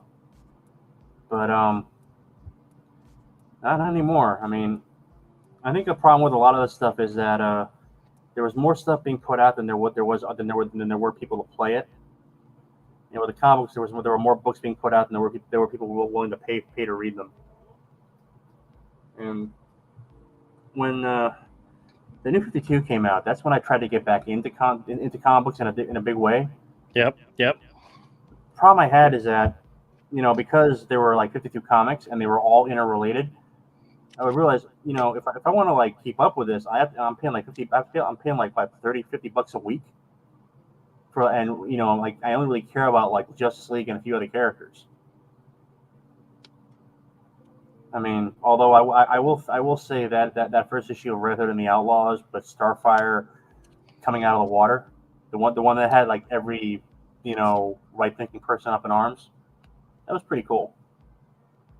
I think I actually sold that to you. I'm not sure. I don't remember. All right. Possibly, because I know I had a few of those. Yeah, those. I mean, that was a. Unfortunately, I think that's the point when a lot of the, you know, like a lot of the activists got you know, kind of started filtering in, because like there was a big uproar about that.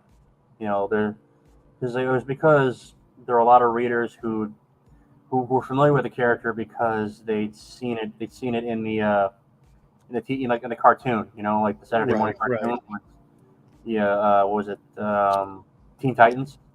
Yep. And then you know, Starfire was like a little girl with like crop top, and then, you know, in the comic book, she was like an actual very full grown woman. Yep. And people were saying this is wrong. You know, our daughter, you know, a generation of little girls grew up blah blah blah blah blah blah. I remember thinking at the time, it's just a comic book. Why are you so upset about it? But yeah, well, they're gonna get upset. Let them get upset. Yeah, well, I don't know. In the New 52, they had a lot of good art. They had a lot of, but it just didn't go anywhere. I mean, I'm still not entirely sold on the way they redesigned Superman's costume. I mean, he just looks like he's wearing a blue jumpsuit now. You know, they got rid of the red underwear.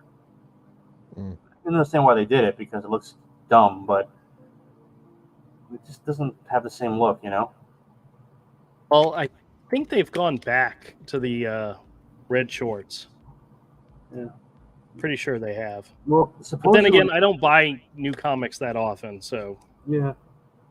Well, as I understand it, what the reason why they had that originally is like when they started designing the original, like back in the 30s, those were the kind of costumes that professional wrestlers wore, and you know, like a lot of the early superheroes, they kind of based the costumes of that on pro wrestlers, because it was, I'm not sure why, but they did. Well, those were the closest things to superheroes, superhuman people at that time, that generation, you know? Yeah. Doesn't surprise me, but yeah. Yeah.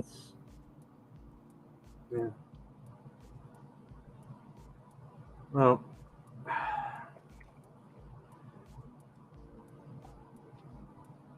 is anything new and interesting happening in the news? Anybody wants to talk about? I don't know. I don't know anything that's really happening right now. I haven't. Has anybody seen the trailer for Kingdom of the Planet of the Apes? I skipped it. I have not. Freaking looks fantastic. It started to come up. Steve Root's not going to work with Baron anymore. Why? Because of stuff? Yeah. Really? Yeah. Oh man, and I liked. He caved. Like he publicly said because of his whatever, something or other. Yeah, because he just found out about it and lost a client apparently. So he lost a client? Who gives a shit? Some marketing firm dropped him because of, we heard Nexus is associated with this. And he's like, I don't even know what that is. So he's not. So this next Nexus book coming out by both of them is going to be the last time they work together. They'll be going their separate ways. What does Mike Barron say about it? I don't know. I just saw somebody post what Steve Root said. Wait, let me have to look. It was on Twitter. Yeah. God. So back to the trailer for Kingdom of the Planet of the Apes. It looks really good. I Check it out. enjoyed the 3 movies that they made, and I'm glad they're making more. So I'll look forward to seeing that one when it comes out in April or May. I saw the trailer for the Fall Guy. That looks interesting.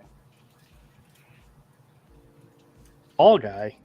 Yeah, remember it was like an old '70s TV show about a stuntman who was a detective or something. Yep. Well, apparently they're making they made a movie version with Ryan Gosling, Emily Blunt, and apparently Lee Majors is like who was in the original show is like in it as well. Oh, really? Okay. What? That might be kind of cool to check out. I'm not going to watch that at all. I'll Well, I'll watch it because I'll watch anything with Emily Blunt in it. But No.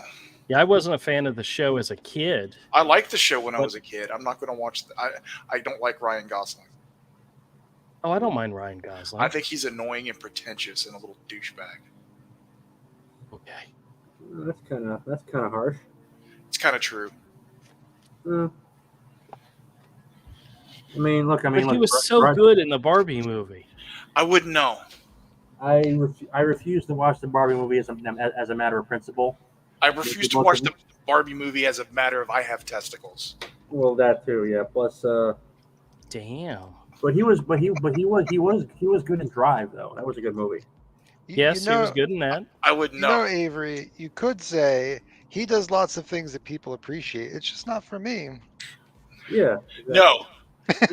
No. No. He needs to. He needs to be.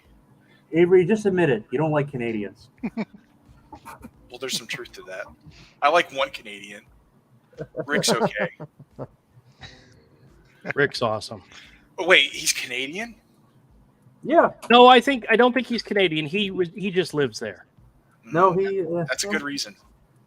Yeah. It's Celine like, Dion.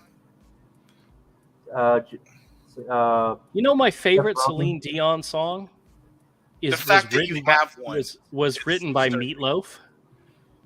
It's one of my favorite Celine Dion songs, and it was written by Meatloaf. And it's obvious when you listen to it that it's a rock ballad type song.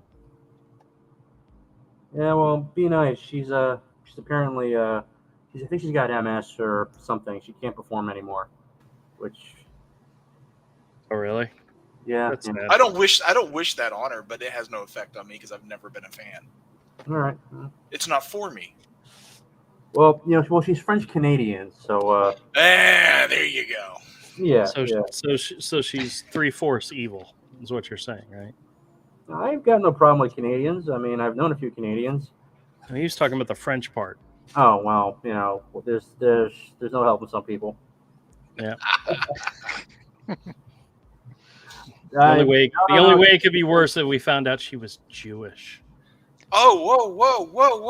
Watch out with the anti-Semitism, buddy. Check it to see if Todd was paying attention. He's not. No, I'm reading Sean Gordon Murphy's Falling on the Sword too. So Is he?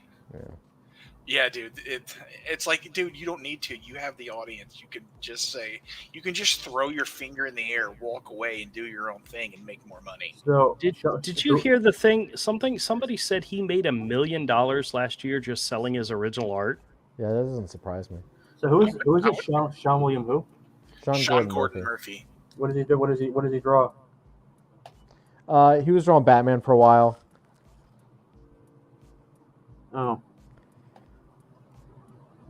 Oh man. I did buy the second issue of the Plot Holes. I could not get through it. He's a fantastic artist. Someone explain to me why it is that every female character nowadays is a lesbian. I mean, Because it's written by lesbian wine ants.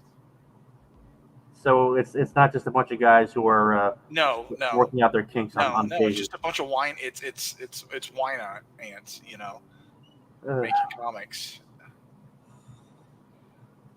Well, like I said, at some point in the near future, the money's going to run out. Sean Gordon Murphy, man, his big thing that really made a ton of money, Batman White Knight. He needs to create a character of his own that's a Batman ripoff. Yes.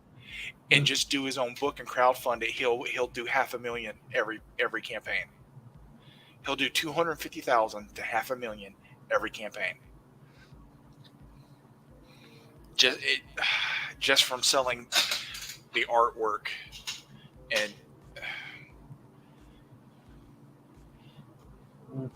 Yeah.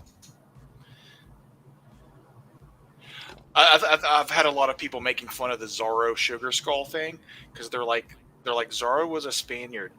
He wouldn't have gotten into the whole Sugar Skull thing. Yeah. That's not like, not all Latinos are the same. Not all Hispanic people are the same. Yeah. That's okay. He's a phenomenal talent. He's so good. He is. He is one of the absolute best artists working in comics today. Mhm. He's incredible. But sometimes he doesn't have the cojones to tell the mob to go F themselves. And No, he doesn't. tries to sit on the fence and capitulate both sides of something. It's like, dude, throw your finger in the air to whichever side you think is wrong and do what you want to do. Or just ignore them and make good comics. Or just ignore them. Just tell them, miss me with that shit. Yep. Well, I mean, I refuse to call it X. I mean, on Twitter, I think they realize that something like 90% of the content on Twitter is comes from 4% of the actual people who are signed up for Twitter. So you're talking maybe 2% of the actual population, and yet so if people are pissed off about it on Twitter, I think you can safely ignore them. Yeah. Twitter's 12 weirdos screaming into the void. Yeah, Musk really ran it into the ground, didn't he? No, it's always been that way. Yeah. Ooh. I didn't realize this issue was valuable. This is issue number 115 of the new X-Men. It's the first appearance of Negasonic Teenage Warhead. Oh, cool. Really? Yeah. In some aspects, Twitter's actually better since Musk, but All I know about Negasonic Teenage Warhead is that Monster Magnet wrote a song with that same title. Yep. It was one of their hits. Yep. I didn't know Monster Magnet had any hits. No, they're really big. I don't dislike them. I used to have one of their early albums. I had their first album. They're big. They're big in the rock underground. They've been around for years. If you're I didn't know they were still around. Oh, they're it's they're like I think my first Monster Magnet album I had was on cassette tape. Yeah, no, they're like Clutch. You don't hear about you don't hear a lot about them in the mainstream press, but they've got a dedicated following. Do they still have that kind of 70s rock vibe? Well, that's kind of the sound for a lot of underground rock now. It has been for a while. People are, But when they were doing it, it was really different because no one else. There weren't a lot of other bands doing. There are a lot of bands that are pulling from that, but the people who really put that on the map was the whole desert rock scene in the Palm Desert. People start out in Cayuse and then Josh Homme went on to form Queens of the Stone Age, and Grant Bjork has been doing all kinds of really heavy guitar stuff. It's awesome, but that sound's been around for a while, and it's kind of it's got a hold on there's a lot of people on the underground who are not in. Well, the thing is, if you're not into guys vomiting and sounding like Cookie Monster on a bender while someone's playing a thrash guitar in the background, you're probably into stuff like Monster Magnet. At least that's my take on it. I mean, what do I know? I'm thinking I just know what I like from Bandcamp. Okay. I'm still trying to find what Steve Rude said about Mike Barron, but I can't find it. Go look at Ethan's timeline. Ethan reposted, or someone screenshotted it. I don't want to point to the first person because I don't even follow the first person. I don't like him, even though they're on this side of the aisle. I just still don't like them. They're annoying.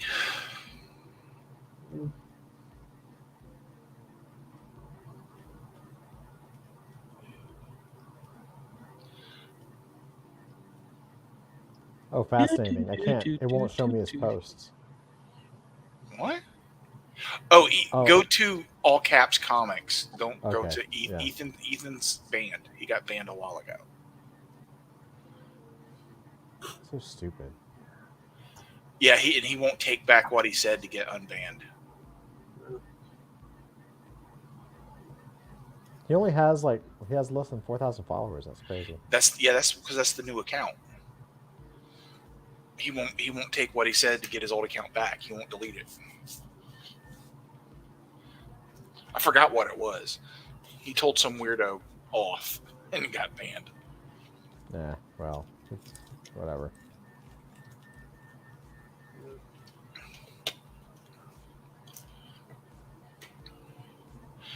Sometimes he likes getting spicy with them.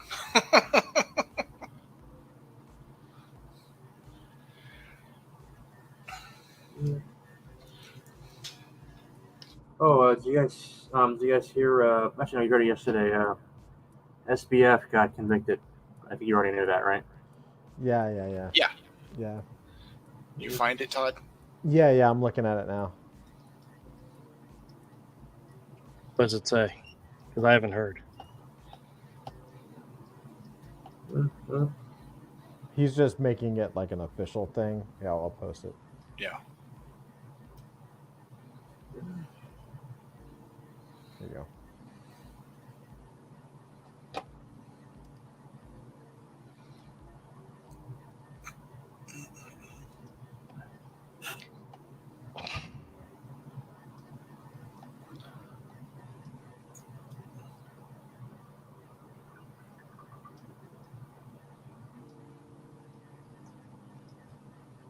Zero media response to press releases. So he was putting books out for Nexus and no one was responding because Mike Barron.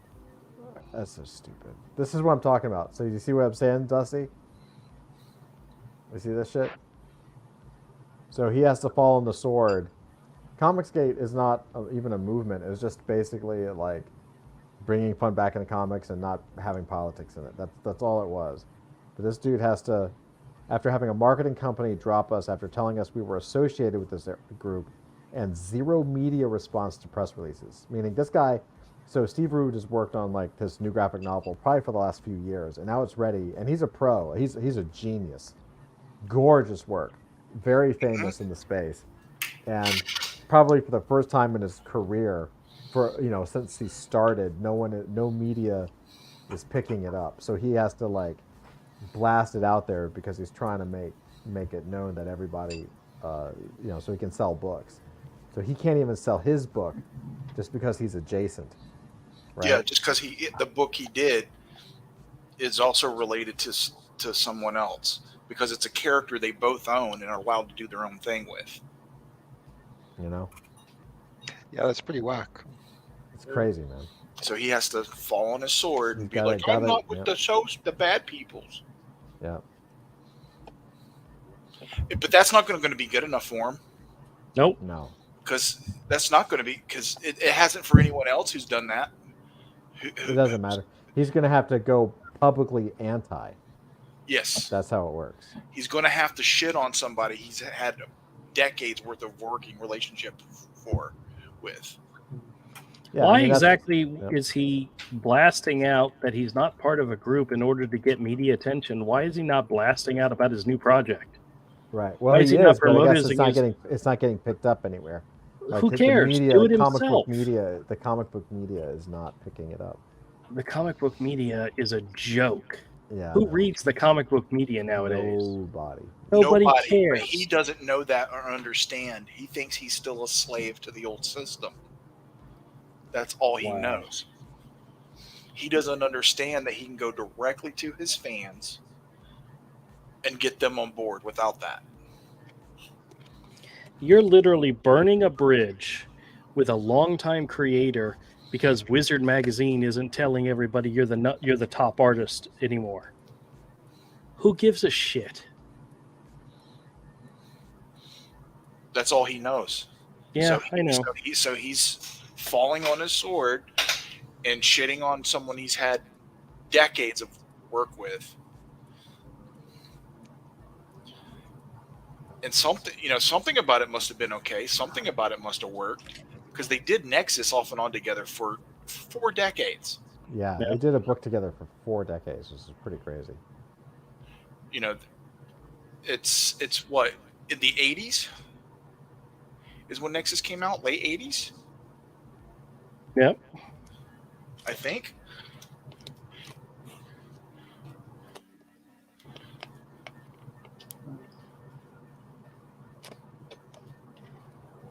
It's time to start burning bridges because stupid people that don't buy your comic aren't going to buy your comic. Oh, 1981 is when when Nexus first came out. Early 80s.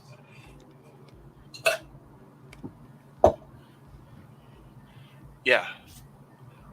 They've had a working relationship with each other for that long with this character. And he's gonna shit on that for these assholes that aren't gonna forgive him, that aren't gonna do They're shit. not going to buy his book either. They're not gonna buy his book either. They were never going to buy the book. No. Because they don't have any money. Yep.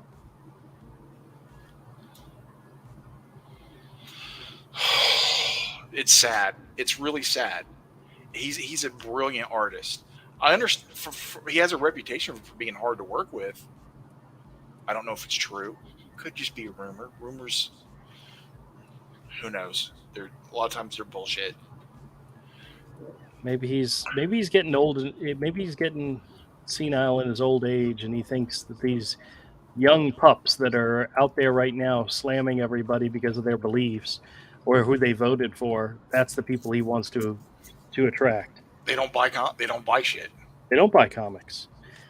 But for some reason, that's who he has to appease. I find that so crazy. Well, the guy, like, you guys remember what happened with how they destroyed Punisher? The guy who did it was, I think, one of the people who created it, right? With that storyline where basically Frank Castle was, emasculated. Oh yeah, they ruined it. And the writer behind it was one of the guys that created the character. Or am I remembering that wrong? I don't think that's right. Yeah, I don't think it was. I think that was Jason Aaron. I don't think it was Jason Aaron either. No. Okay, hold on. We'll look it up. It was not somebody who created the character that destroyed the character. They love destroying things they didn't create. That doesn't make a whole lot. I mean, I'm still trying to make sense of that because Punisher is like one of those books that has always sold. I mean, they've always had multiple. Yes, it was Jason Aaron. It was Jason Aaron? Okay. Yeah. Jason Aaron did not create the Punisher. He was not involved in the creation of the Punisher whatsoever. Which doesn't make well. I mean, because I remember growing up, there was always Punisher books out, and he was like one of the few characters who could sustain multiple comics. There was Punisher War Journal, so on and so forth. I mean, when Punisher crossed over with Wolverine, it was always an event. But I guess they just don't care about making money anymore. The wrong people like it. No people like it. Yeah.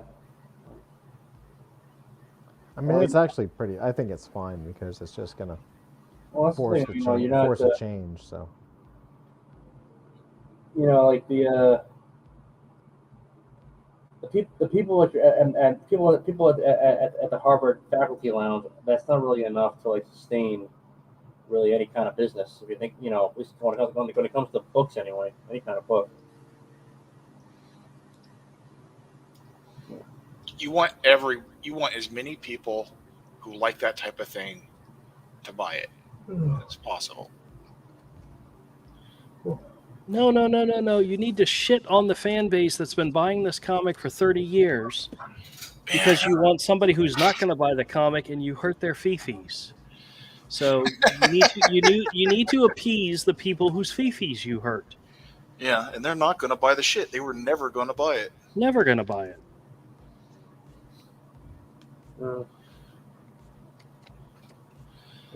That's like saying, I will take into consideration your opinion on my book, when you show me the receipt that you paid for it.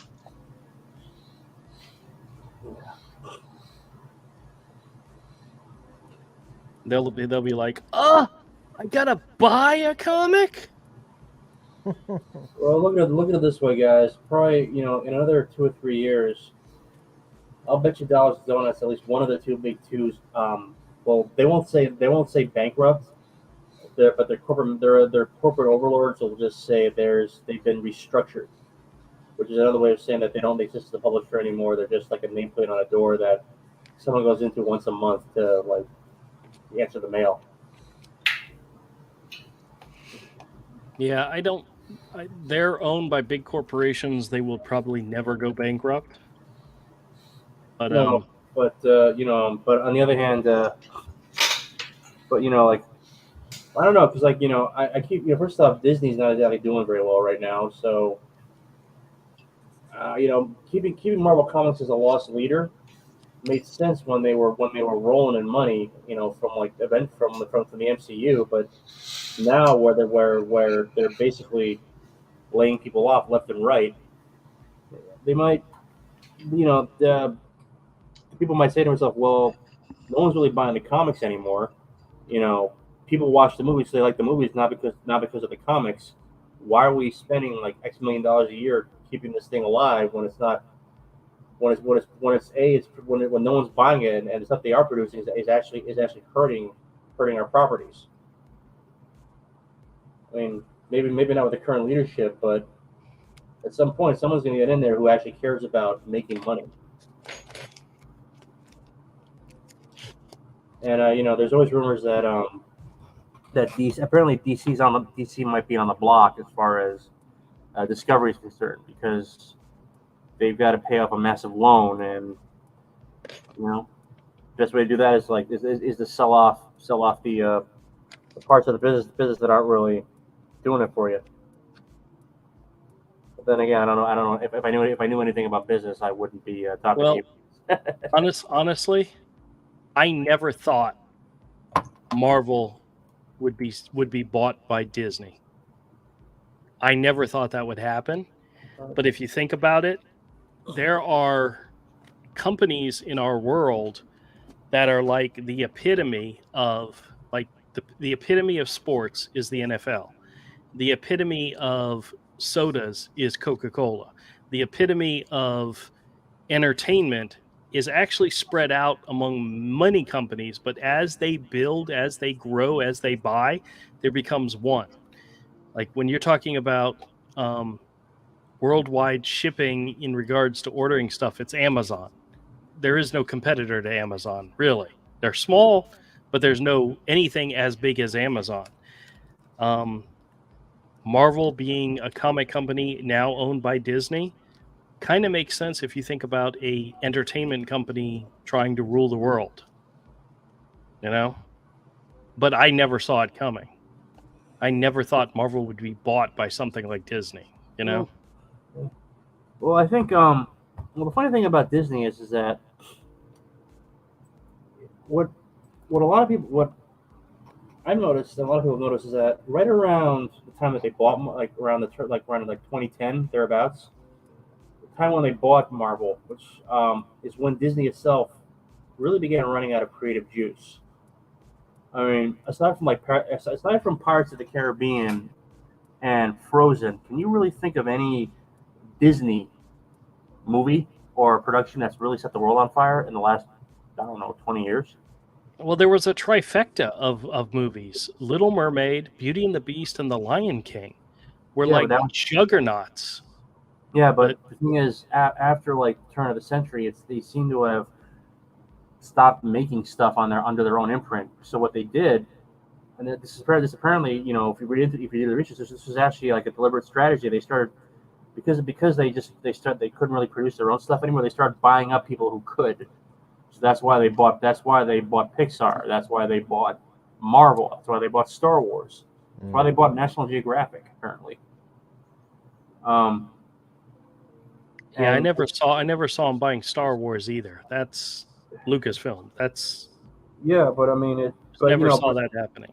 It makes sense though. From a business standpoint, because if for whatever reason you've lost the ability to really generate your own content on a consistent basis, buy someone who does. But as I pointed out, I think the problem with Star Wars is that by the time they got it, it was already kind of running out of creative juice. Marvel kept them going for a while. The problem with Marvel though is that again, Endgame, and Infinity War. The story ended, and they haven't been able to keep it going. I don't think Lucas had any plans to make any more Star Wars movies. And when Disney bought Star Wars, that was the very first thing they said, we are making new movies. And it was like exciting that was going to happen, He did give them an like a very detailed outline for, Yes, but he wasn't going to make any more. He was done making Star Wars movies. Yeah. I don't think he had any intention of making another one. I think, that's the thing about Lucas is that he started out, he was part of that generation of filmmakers, who didn't come up with the old studio system. They were literally called the film brats. They were film school graduates. Like he was part of the crowd around Francis Ford Coppola. I mean, he was part of American Zoetrope, and I think they were the ones who financed THX 1138, which is his first movie, which today is considered like a cult classic, but it was a flop. And then he did American Graffiti, and then he did Star Wars. But supposedly he's always wanted to make like really obscure art films, and he just ended up like making popcorn entertainment instead. But I don't know. I just think they offered him like I don't know, $4 or $5 billion for the company, and looking back on it, they probably overpaid. But I just think though that he didn't want to make any more movies, but also that I've written this, on my Substack. I think Star Wars was already on the way down because they just ran out of ideas. They just got old.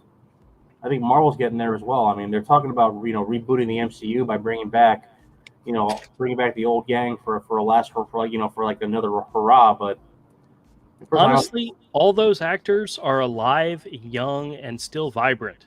I don't see why they wouldn't do it, except for Jeremy Renner. He's probably the only one that might have a problem. Well, having a snowplow fall on you will do that to you. Yeah. But no, I think though the problem now up there is that all those actors, they're huge stars now. I mean, Rob just supposedly to bring back Robert Downey Jr. His quote for that would presumably be like somewhere in the well north of $20 million. Then you got to factor in Scarlett. Pay it, because that movie would make $1 billion. Pay it. Yeah. You know what's so funny is there have been artists out there, actors that have said, I'm not going to do this. And then all of a sudden, they get enough money thrown at them that all of a sudden they're doing it. Johnny Depp is one of them. He originally said he would never, ever do a sequel. He doesn't do sequels. Then after Pirates of the Caribbean, Disney gave him enough money that he bought his own private island. And guess what? He made sequels. But there was a time where he put his foot down and says, I do not make sequels. Well, I think he's kind of gone back to that now. I mean, apparently after Disney tried to get him back for another Pirates movie, and he just told him to go to hell. So who knows? Apparently he well, I don't know. I mean, give them enough money, give them the amount of money they want, and make good movies. Yeah, period. It's that old joke that they parked a dump truck full of money in my front door. I'm only human. Yep. But I don't know. So yeah, that's the idea behind it. But I mean, I'd see it. Anyway, go check out the trailer for Kingdom of the Planet of the Apes. It looks good. Right. I was trying to bring it back to something. Yeah. I know. I'm just letting us talk on his channel. I am. I'm beat, man. I'm kind of fading. So you're fine. Honestly, dude, I'm kind of half drunk right now, so I don't know. I don't really know what the hell I'm saying. And the funny thing is, I haven't had my beer yet. I don't know, but I'm drunk. So like for some reason, like Drew, Andrew, listening to you talk is producing natural alcohol in my bloodstream. Well, I guess that'll happen. Yeah, well, yeah. All right, Todd, you better start wrapping this up. It's already after 10. We've been on for over 2 hours. And is there anybody in the chat anymore? Yeah. I think Uncanny Kodiak is, unless he left. Yeah, he don't count. Well, great job, Andrew. Great. Thank you. Good job, Andrew. Thank you. Anyway, I just want to say I love you guys. I'm sorry I wasn't too much of a talker tonight. It's been a long week. I'm pretty beat.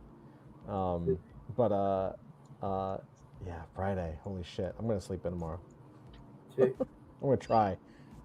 Oh wait. So I'm gonna wake up at 6 a.m. like I always do because my kids are on a natural body clock. So I will refrain from screaming something racist just to get attention because I'm trying to fall asleep. Okay, cool. All right, love you guys. Great. Happy Friday. See you next week. Have a good weekend, everybody. Peace out. Bye. Bye. Bye. We're done.